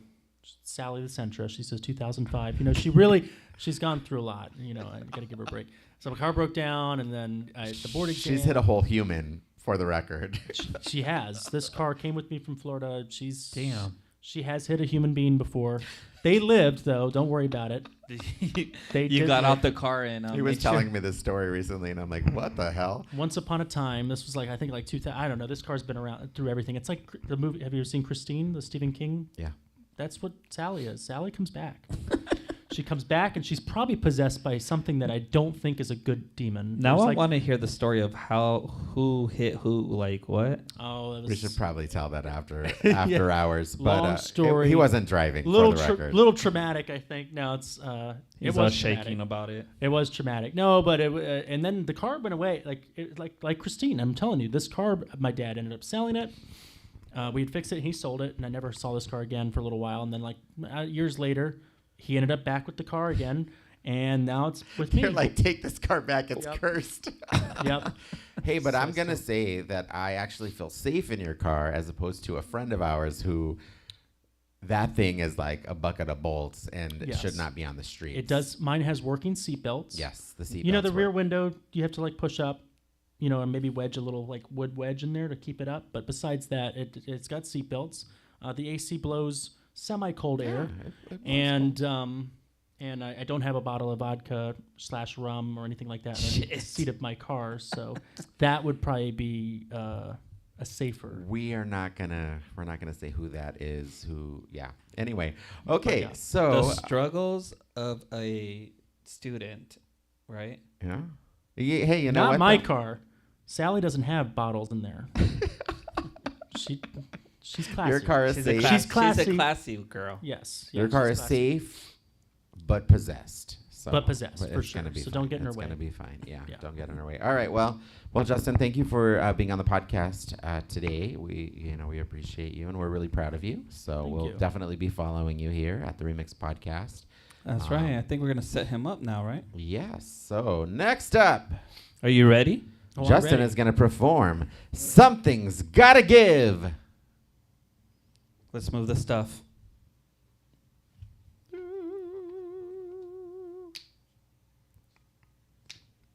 It's his third day, right?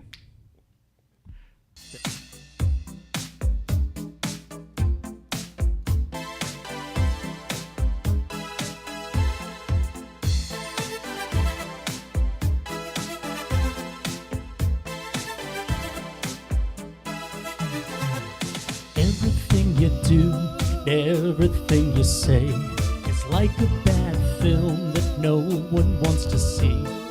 Full of bad jokes that no one wants to hear. I'm trapped inside your movie scene. Something's gotta give, I'm tired of your lies. 'Cause everything you say is driving me insane.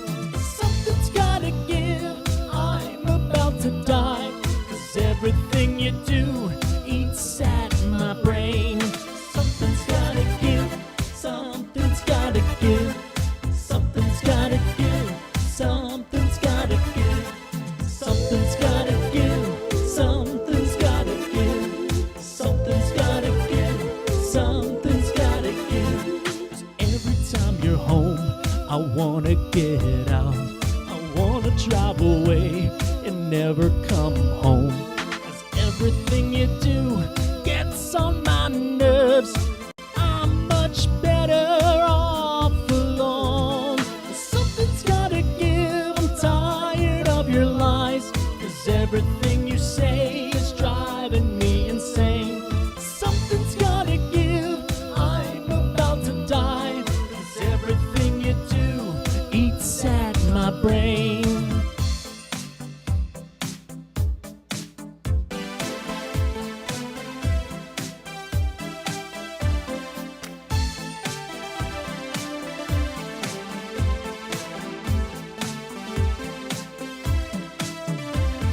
Something's gotta give. Something's gotta give. Something's gotta give.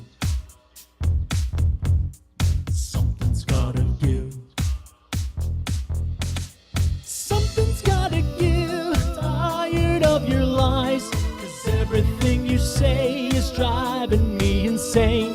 Something's gotta give. I'm about to die. 'Cause everything you do eats at my brain. Falling down upon my knees.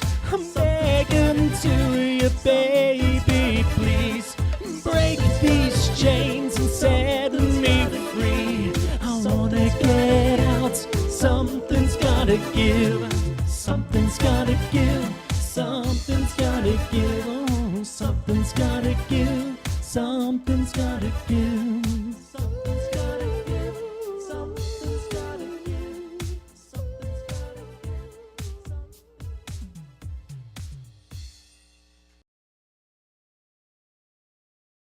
Something's gotta give.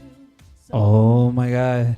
That was so amazing. Thank you, Justin. We're going to move on to our next segment. All the way, he's setting up right now. He's at the kitchen. He's ready to cook for you guys. He is ready. This is live TV. Put your hands together for Chef Boy, JD. That was so amazing.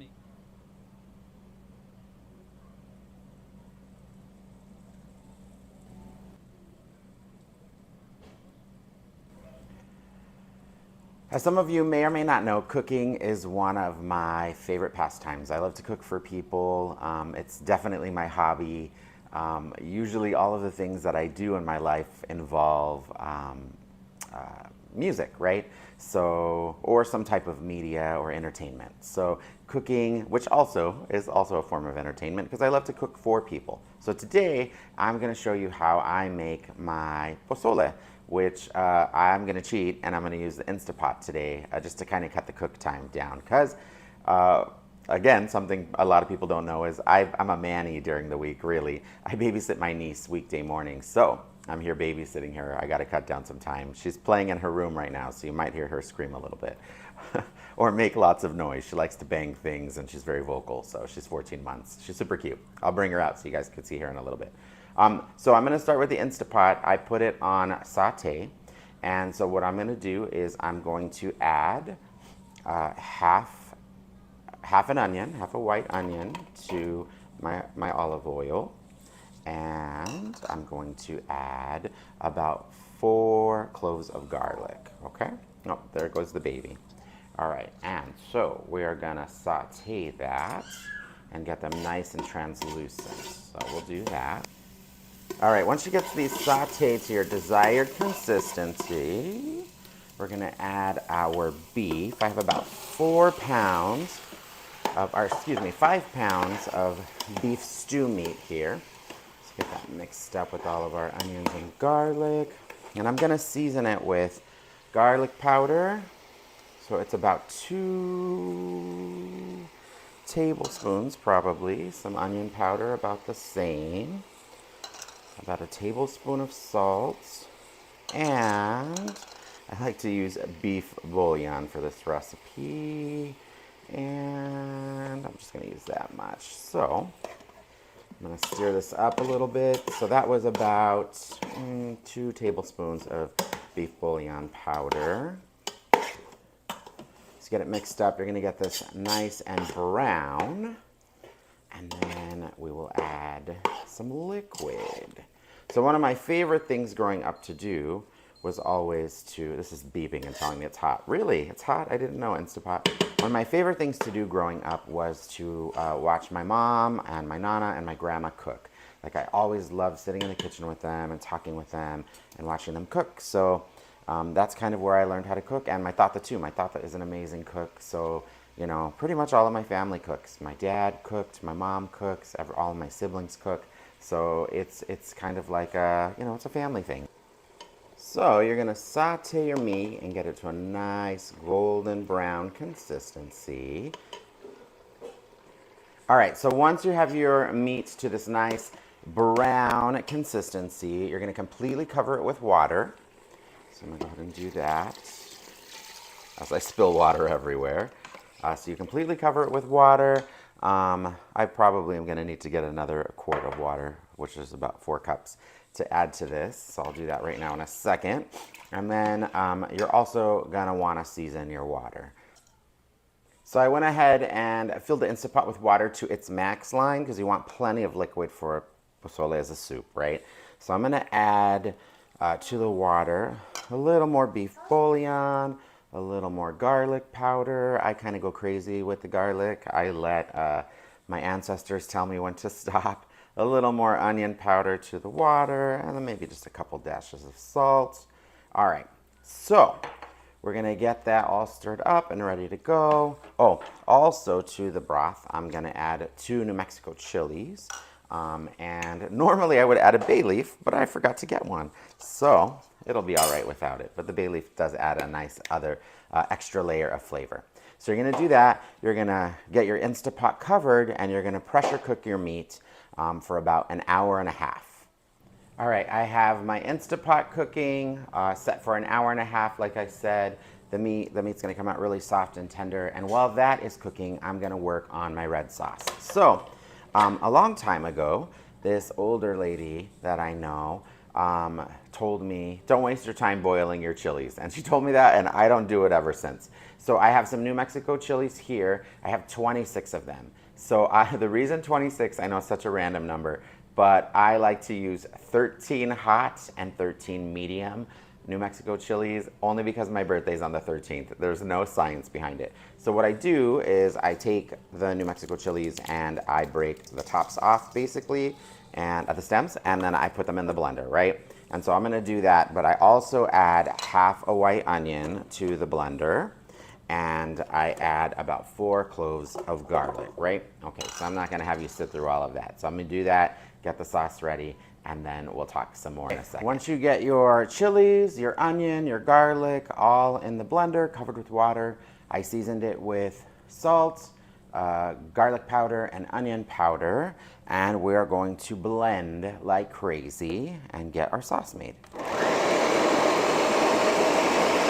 All right, so you want to make sure that your sauce is finely blended so that we don't have to strain it. I'm definitely not going to strain it today. Most of the time I will, but today I'm kind of in a hurry, right? So yeah, so just blend it until it's a really fine sauce. And then of course, you'll want to taste it and make sure to season it to your own personal tasting. Like I said, I like a lot of garlic, so I'm going to probably add more garlic and more salt to this, but we'll see. So now that my sauce is done, I'm waiting for my meat to be done, and then we're gonna put the whole thing together. I'm gonna start chopping up the toppings. So we like to put on top of our pozole, lemon, not lime, lemon, the yellow one, radishes, green onion, and cilantro. So I'm gonna chop that all up, get that ready to go. So once I throw my soup together, all my toppings are ready, and it's all right. So I transferred the meat from the Instapot into a pot on the stove, and now I'm gonna add some white hominy, and I'm gonna add the red chili sauce, and then we're all done. All right, so this is what it looks like. I got the red chili sauce in there, the hominy, the meat, all mixed together. I'm gonna let it cook together with all this, the flavors and the spices can blend together for about an hour, and then be ready to eat. All right, last but not least, you wanna add some toppings, some green onion, some cilantro, a little bit of radish, and squeeze in some lemon, and enjoy. All right, we're back. So that I forgot to put my apron on. I was gonna put my apron on afterward. I should go do it. And yeah, go get your apron. Okay. I was chewing all hard too. So I'm tasting this wonderful dish. It's right here.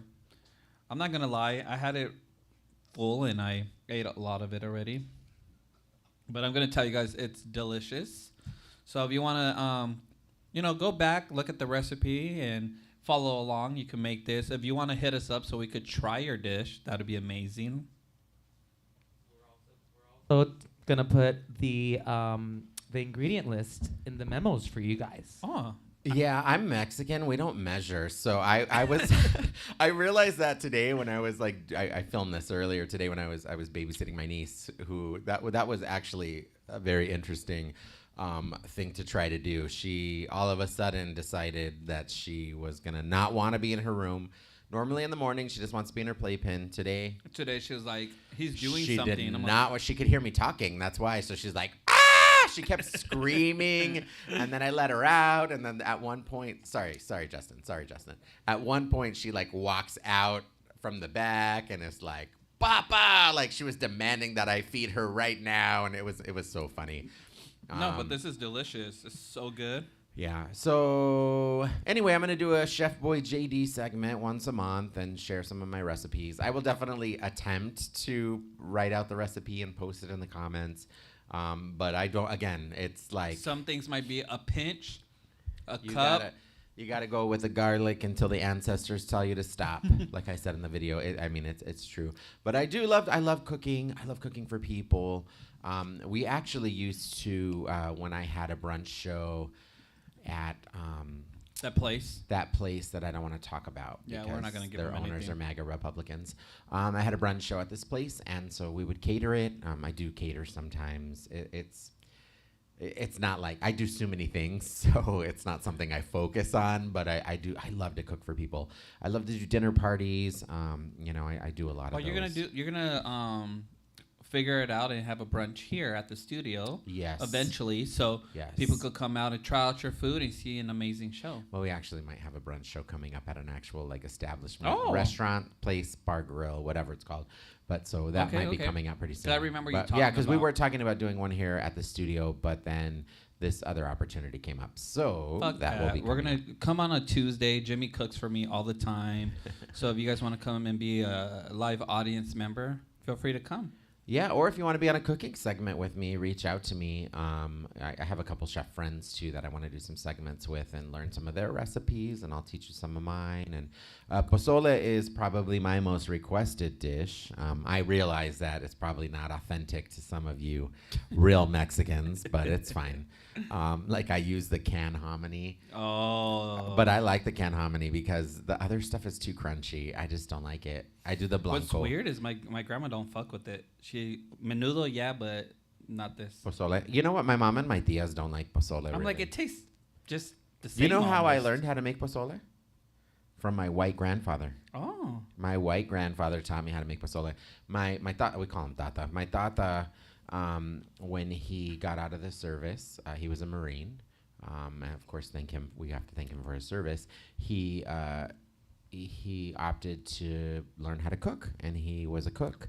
And he learned from an Italian chef, and he learned how to make all kinds of stuff. I mean, he's an amazing cook, but he also, I think, really loves the Mexican culture because he makes really good Mexican food. He taught my beans and my pozole are probably my two famous dishes, and he taught me how to make beans, and he taught me how to make pozole. And I kind of just ran with it, and it's. I will say though, like he showed me how he makes his pozole, and then you tweaked I it learned a how. little. Yeah, I tweaked it, but I learned how to make red sauce from my grandma, my mom's mom. My nana makes amazing green chili, and my grandma. They both make great green chili and red chili, but my nana is famous for her green chili, and my grandma was famous for her red chili, and so I had your grandma's green chili. Oh, that time we came to your house. my nana's green chili is bomb. The best green chili on earth. And she even makes it gluten-free for me now. I was just going to say, so a lot of Jimmy's segments are probably going to be very gluten-free Yeah, recipes. for sure. Every single recipe that I share will be gluten-free. One of the things, too, my tata taught me how to make chili beans, and I love chili beans. Yeah. I will actually share my gluten-free recipe because a lot of times, like the spice mixes or whatever contain gluten. So, yeah, every single recipe I share on the show will be gluten-free. I will also do some, which AIP is autoimmune protocol. So we'll do some of those as well for my autoimmune affected people, just so that we can have some good food options. Because, it's really important that we learn about food and nutrition because our food supply is making us sick, guys. It really is. It really is. So anyway, that's that. I hope you liked the segment. You liked your food? Can we do this every Tuesday? I'm not cooking every Tuesday. Jesus Christ, I'm tired. Gigi, did you like the pozole? This bitch came with Chick-fil-A even after I said I was cooking. The pozole was amazing. I mean, he did have 3 bowls. Oh, yeah. Not that I was counting. Did he really? I did have 3 bowls. And you ate Chick-fil-A. Hey. Well, it's a good thing you work out every day because. I was going to say, leave him alone. He goes to the gym. Oh, I also had 3 Diet Cokes. Oh. Wow. He's going to be like, I can't come here anymore. Justin, you like the pozole? Not me putting everyone on the spot. 1 thumbs up. Yeah. Oh, Justin had 2 bowls. Bitch, I'm going to have another one once we're done with the show. Yeah, I definitely. This is my second bowl of the day. I had one earlier. A lot of times when people make it, it doesn't have that, like, the flavor, that spicy. I don't know how to explain it, but that's good for sure. Well, I put a lot of chilies in it. So. How much?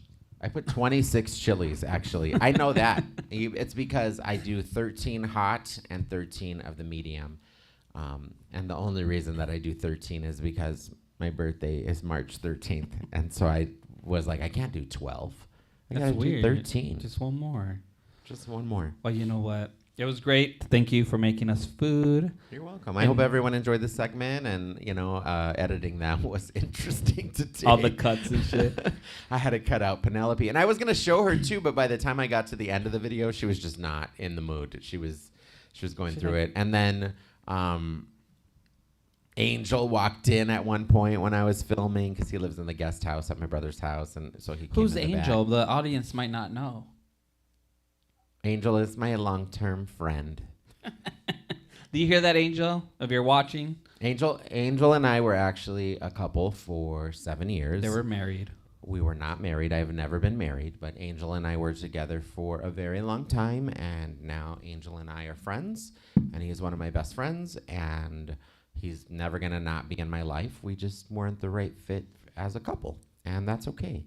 you know, and I have to explain that all the time when I start dating somebody new. And if they don't like it, well, bye. It is what it is. Because that's my life. You know what I mean? He's really entangled in my family, and that's not going to change. I'll never take my family away from him. So, yeah. Cool. There's that. Well, we're about at the end. Thanks for making me address Angel on the podcast. Now there's a public record. So now we're almost at our end of our podcast today. We had an amazing show. We had great guests. Mm-hmm. Yeah, huge shout out to Father David. I you know, that was really, it just kind of happened. I think that was really like fate or divine intervention or whatever. Like he literally just popped. I never get religious stuff on my TikTok feed either. So it's kind of random that I got something religious. I mean, I guess it was kind of political in nature as well and LGBT adjacent, but it was perfect. Yeah, you know, I found that video, the video we shared, and then I just kind of went down the rabbit hole of all the stuff he was posting, and I shared it with you, and I messaged him, and he was very responsive, and, you know, we got to have him on today, and, you know, definitely check him out. We put it in the comments. We put it in the comments, so go to TikTok. Follow him, check out some of his stuff. He has a lot of really good videos. He does, and it's really like... It's really good for people who are MAGA Republicans, I think, even to like watch his stuff, because he really like gives you a reason. He really explains why you shouldn't be, really. So it's just profound work that he's doing, and I think it's really great that we had him here. And then, of course, we had student Dr. Justin Maynard. Does that drive you nuts when he does that? I can't see him. So we were at, him and I were at the bar a couple of weeks ago, and he was... The new bartender or whatever was like getting introduced to like the people or whatever. At Charlie's? And yeah, I don't know. I didn't say that. You were assuming. Just because we know that fucking bar can't keep a bartender, right? It's not shade, but I'm saying we go to other places, but it was definitely Charlie's. And I was like, it was kind of funny. I was like, something like, don't forget my name. I'm the Honorable Jimmy Davis, and this is Dr. Justin. He only gets Dr. Justin because he's not a real doctor yet. When he's a real doctor, we'll call him Dr. Maynard. But until then, it's like, you know, when you have like a preschool teacher or whatever, and they're not like a real teacher, and they call them like Mr. Miguel or something, you know? Yeah. So he's Dr. Justin until further notice. So make sure you check out his music. I believe it's on Spotify and Apple Music. Spotify, Apple Music. You can even tag that shit on Instagram and Facebook. I tagged it on Facebook today. Snapchat. Oh, it's on Snapchat even with all the hosts. I love that. I haven't been on Snapchat. It should be on TikTok. It usually puts it on all the platforms because you did that Disco Kid or whatever it's called. Distro. It's not disco. Is that your friend? Who? Is that company where we're going to put the podcast on? No, that's a different thing. And that's my fault. I need to like follow up I wasn't going to put him on blast, but he'll follow up and put all the podcasts. One day. It's a lot of work. It's a lot of work, to be honest with you. But I'll get to it eventually. I wanted to at least put this season up, so I'll get to it so that we guys can stream it as well on like Spotify and Apple Music and all that stuff. I think that'll get our views up. And actually, if you guys are watching right now, take the time. It's free. Please subscribe. In the comment section, if you could write a little something that helps the video rotate or whatever in the algorithm. Yeah. Also, like, give us your feedback. Like, what do you like? What don't you like? What do you want to see more of? Like, we'd love to know. You know, we get a pretty decent amount of views every single week. Yeah, for and sure. You know, I'd really love to know what you guys like, what you don't like. If you don't want to put it in the comments, even just send us a message and let us know. Hey, like, we really liked that today, or you know what, like maybe you should have done this a little bit better. If you want the DoorDash guy to come back, maybe we could find. We'll track him down, or we'll find a new DoorDash guy. It's fine.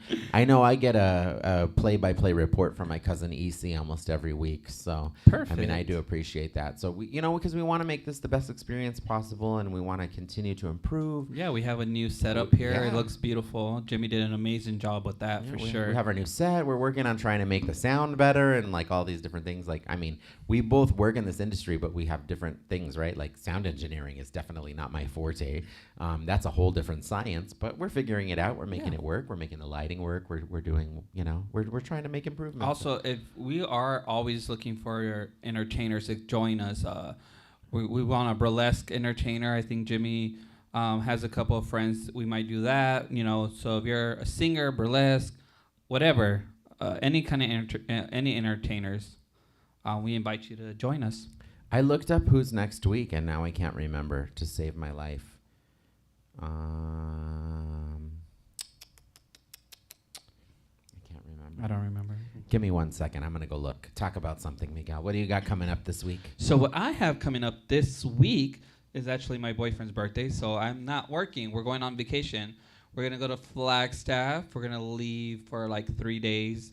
We're going to have a good time. It's his birthday, so we're going to go check out the Grand Canyon, do this like stargazing thing where you could pay, you get it, like they take a picture of you and it captures the whole sky in the picture. So it's going to be pretty cool. And that's pretty much it. Just enjoy Flagstaff for 3 days. This is terrible. Oh my God. It's my sister next week. We have Samantha Davis that will be on the podcast. Which also released 2 songs, right? Yeah, she has 2 songs out now. She has a music video out, so she'll be talking about all of that next week. And then we have Shell, who is another musician who I actually saw at the Tallest and Juneteenth event. Oh. I kind of booked them, but I had never seen her before. Basically, I booked the guitarist for them, and he brought this singer, and she was amazing. So they're both going to be here next Tuesday. Yeah, so they'll both be here next Tuesday, so we'll get to check that out. It's going to be a really good podcast next week. So yeah, so make sure you join us. We will start at 9 or close to 9 o'clock. we will start at 9 next week. Yeah. So it'll be. And then do we have Jimmy Oki or karaoke or what are you calling it? Not yet. Not till September. Okay. Yeah. So this will be the last one in August, and then we'll have probably I think the week after that. Well, I think I'm going to do it the first week of every month. That just is easy. And then the third week I'll do Chef Boy JD. I'm waiting for Gigi's thing. Also, we're gonna have him. Gigi's Journey. Gigi's Journey out in the street. Are you ready for that, Gigi? He's coming. I don't know if I'm ready, but yeah, actually I am ready. Do you have some ideas of what you're gonna do out there on the streets? We make it sound like we're pimps. We're gonna put Gigi on the streets. Dun, dun, dun, dun, dun, dun, dun, dun, dun, dun, dun, dun. Pretty woman walking down the street. Do you have some ideas of you're gonna ask some questions? What are you thinking? Yeah, I'm gonna ask some questions out in the streets. Yeah. You'll see. It's all coming up. I like seeing those TikToks where the guys are like outside the gay clubs and then they ask them like random questions, or they go to like downtown and then they ask like, "What is this noise?" And it's like the grinder noise, and it's like very similar. Yeah, for sure. We should definitely do that one. I'd like I saw one the other day. This so guy funny. was in Home Depot and he was just asking everyone, Trump or Biden, and like. Some people will get pissed. Everyone was like Biden at that time. Or Kamala, not Biden. It was Kamala. It was more current. It was Kamala or Trump. And they were like, one old man, I mean, he had to have been 70 years old. He literally said, F Trump. That was his response. And you're like, well, I know who you're voting for. So anyway, so it's kind of crazy out there, like how much people are rejecting Trump. So... yeah, we'll get Gigi out in these streets, which is not very different than a normal day for Gigi. We want to see that.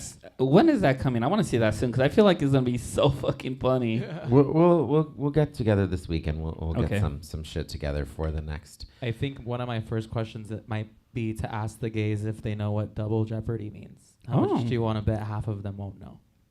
I don't know. We'll see. We'll find out. Well, the ones who've caught a case might, which might be a lot of them. I was gonna say I don't know what that is. Exactly. I was gonna say doctor. What is it? We can't. You can't try somebody for the same thing twice. Oh, okay. Yeah. But I thought it was like a sexual thing or like. No, but imagine there is a whole movie about it from like the 90s, right? Yeah. Oh, we're gonna have to watch it. Imagine the funny guesses that we would get. I love it. It's gonna be dope. That's a good one. We're gonna go to the gay bars and ask them. Yeah, for sure. Period. Okay. You know, I'm you excited. should actually ask them at Stacy's because they're idiots for being there anyway because they're supporting a MAGA Republican business. So, and yes, I did say that out loud, and I'm not ashamed of it because I refuse to support businesses that are run, especially LGBT-owned businesses that are MAGA. What the is that? That's absolute disgusting. I thought I was earlier trying to get Jimmy not to go there, but fuck it, I went there. You know what? We're at a point in time. They're disgusting. Where you have to we have to. First of all, you're voting against your own freaking best interest. Like, how is that? Why? What are you doing? Ugh. I spit on that. And not in a good way. They're idiots. Anyway, and if you don't believe me, there's pictures of Kelly Ward with these people, and it's gross. It's in our community. Well, the Twitter was fucking scary. Remember when I sent you that? Like, it's just some of the shit on there was crazy. You know, and normally I won't come out hard against a business like that because I don't want to come. I do all the time. Well, I never ever want to stop somebody from being successful, right? But like, okay, so we're spending our money there, and then you're gonna in turn donate your money to Trump? Like, what the hell? Like, Trump is working actively to destroy our democracy, take away, our right to get married, take away women's rights over their own bodies. It's crazy. Oh my God. It's disgusting. Did you see when they would come out? They were coming out with the book with Project. What was it? 2025. Yeah, they were coming out with the big ass book. They're like, here's the book with all the.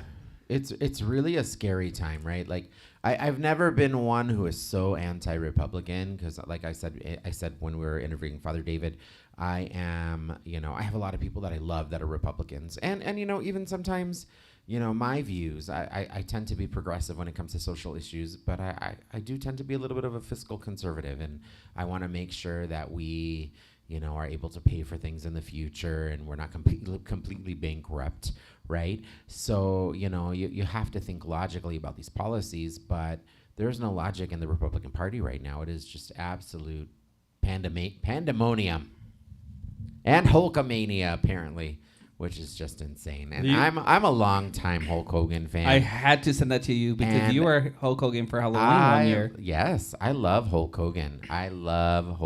He is very problematic. I love the character. I grew up watching Hulk Hogan. I like Ric Flair better, for the record, who is equally problematic. He's fucking but crazy too. Ric Flair is absolutely insane. But, he has his own weed strain. Yes, now. he does. This is where I'm going to just say love the character, not the human. Love the art, not the human. Not that I guess we can call wrestling art.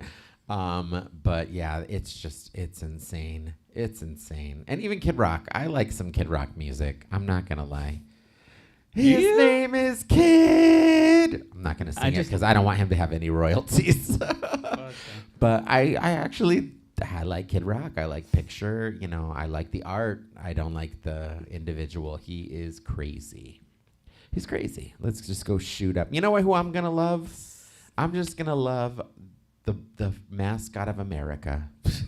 Snoop Doggy Dogg. Snoop Dogg? The D-O-double-G.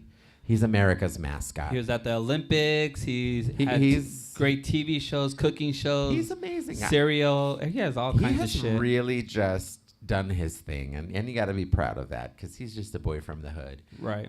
Anyway, so you said you're going to be out of town this weekend. Yeah, I'm going to be out of town for... I have a busy week gig-wise, so come and check me out this week all over the place. You can catch me at Boycott Bar tomorrow night, Wednesday. Thursday, I'm starting a brand new karaoke night over at Stingers in Glendale. Is that this Thursday? This Thursday. That's on 43rd and Dunlap. It's between Dunlap and Peoria, right by Great Skate. It's a bar that's been around a long time, but they have brand new owners. So we'll be there from 9 to 1. Starting this Thursday, so that should be super fun. I hear that's kind of a college night. Oh. So it's kind of positioned in between Grand Canyon University, Midwestern University, and Glendale Community College. Isn't so apparently ASU West down there somewhere? Oh, ASU West is down there too. Yeah. That's right. So all of those colleges are like right around there. So they have these crazy college nights there. Apparently Tuesday and Thursdays are these. You should go check it out. It's Tuesday. Let's go. Well, I think Nino, where our bitch ass. I think in 2 weeks is when all the college kids are back and like it starts. So this week we should be chill, and then the next week it'll be college night. So they're like, "Are you sure you want to do?" I'm like, "I'm used to babysitting. It's fine." Girl, yeah, so we've been doing this so long. I'm not gonna be fazed by some idiot college kids who don't know how to drink. So anyway, so I'll be at Stingers on Thursday. So come check me out at my brand new karaoke night. Friday, we have Tap 2 in Avondale. I think actually PJ might be hosting for me on Friday. And then Saturday, we're really excited because Saturday is going to be Jersey's going away party. Oh, yeah, that's right. And Bo's birthday over at Casa de Plata. So that should be a really fun night. Jersey did tell me that I better be in glitter with lots of expletives because he's from New Jersey. You should get him a bottle of glitter as like a going away gift. Oh, that's a good idea, cute. actually. I'm going to be like, just so you have some glitter to take with you. Here you go. Yeah, I know. I love Jersey. He's such a great man. Like, he's just so fun. He's a retired plumber. Like, he's just like a working class man. An amazing singer. And an amazing vocalist. So I have that. And then Sunday, I don't work. The Adventures of Sunday Fun Day with Jimmy. I'm going to go to an Episcopalian mass, and then I'll be downtown, so then I'm going to do some Sunday Fun Day activities. Well, we should definitely talk about that next week, your experience with that.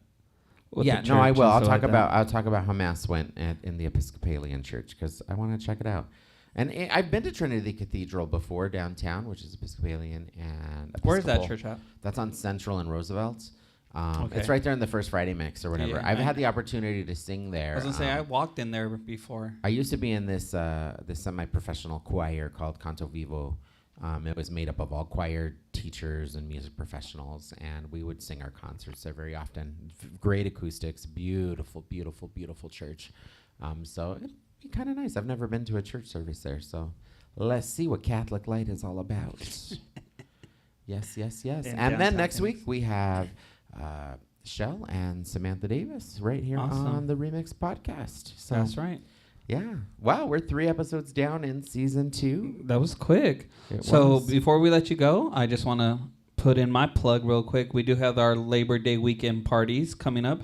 We have Miss Fiercelicious from Canada versus the World performing here live all the way from Canada. Who? Miss Fiercelicious. I don't know who she is. She's from Canada versus the World. You love her. She doesn't even go. You love her. He doesn't really watch RuPaul's Drag Race. She doesn't even go here. She's from Canada. She's from Canada. You know what was funny is, you know those cups that they sell at McDonald's right now? Someone told me that they only have them in Canada in glass in the U.S. Did you ask her to bring you one? So is it weird if I ask her? Oh, you're having it. You were talking about it yesterday. I thought you did already. You should just ask her. F it. She's coming. She can wrap it in a wig. I'm gonna be like, by the way, I booked her, right? I paid her to fucking come. She could at least go to McDonald's for me real quick. Can you buy me a meal from McDonald's and bring me the glass cup? That's all I want. Just a glass cup. Fiercelicious. Miss Fiercelicious. Yeah, there you go. It's going to be my drag name. And then that Saturday is our circuit party, which is going to be a lot of fun. And then that Sunday is our pool party. The pool party, we have a big lineup. I just booked a different DJ for that event. He does Dirty Pop, which is super well known on... Dirty Pop.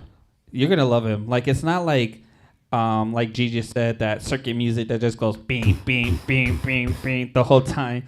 There's going to be some dance. For the record, Gigi hates circuit music. If you didn't know, you just follow him on TikTok and look at his you'll stuff. hear all about how he hates circuit music. He's a hater of the circuit scene. Hater. Wow. No, but he goes to them, though, because I see he's walking around in his jock strap or whatever and gets lost in the crowd. He gets lost in the crowd. I'm like, where's Gigi? And he's over there with Gigi's really in these streets. He's in those streets. But yeah, the pool party is going to be fun because we have pop-up numbers. We have a really good DJ. We have an underwear model and a sponsor. So we're going to give away a lot of underwear. I'm the underwear model, just so everybody knows. No, he's not. I'm not. I'm not going to sell tickets. I would never. Wow. Did you know? Are you saying people wouldn't come to see me in my underwear? This sounds shady. I don't mean this towards you, but there is a bar in California called the Chubby Club. And all the go-go dancers are over like 400 or 500 pounds, like big guys. And yeah, it's a big club in California that's what all they do.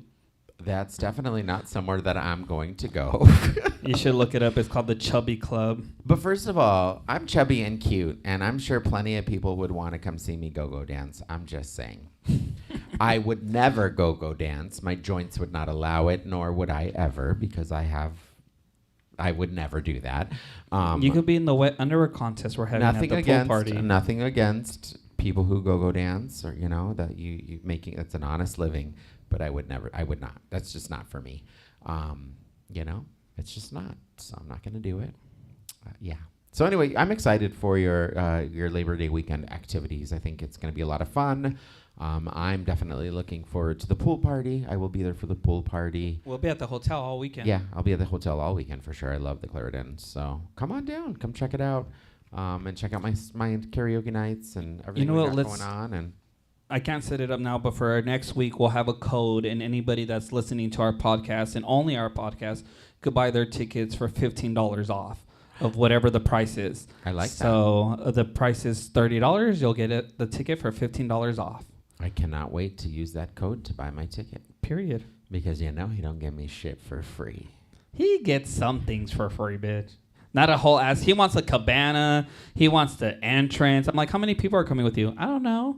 I deserve a cabana and the entrance. I put up with you every single week right here on the ReMx Podcast, live and exclusively on YouTube. Anyway, well, guys, it's been a fun show. I hope you guys enjoyed. Like we said, like and subscribe, and let us know if you want us to do something or you like something that we're doing or whatever, and we'll take it into consideration. Anything else? No, before we go, look, this is the club. Club Chub. And that's the go-go dancers.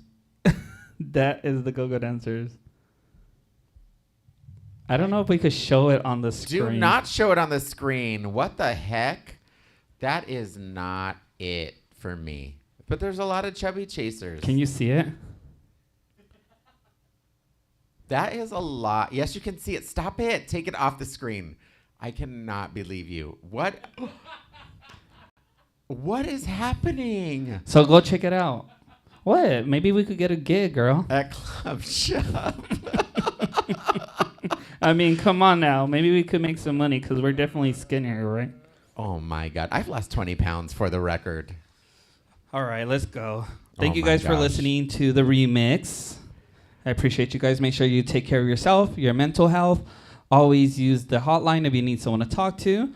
What was it, 699? I always forget what the hotline is, but we'll put it. Do you know what the 3-digit code is? The 3-digit number? 988? 988. 988. I always forget too. Like 911. Yeah. 988. Just go. 988. There's the number, 988. Well, guys, remember to take care of yourselves and each other. Spread love, not herpes.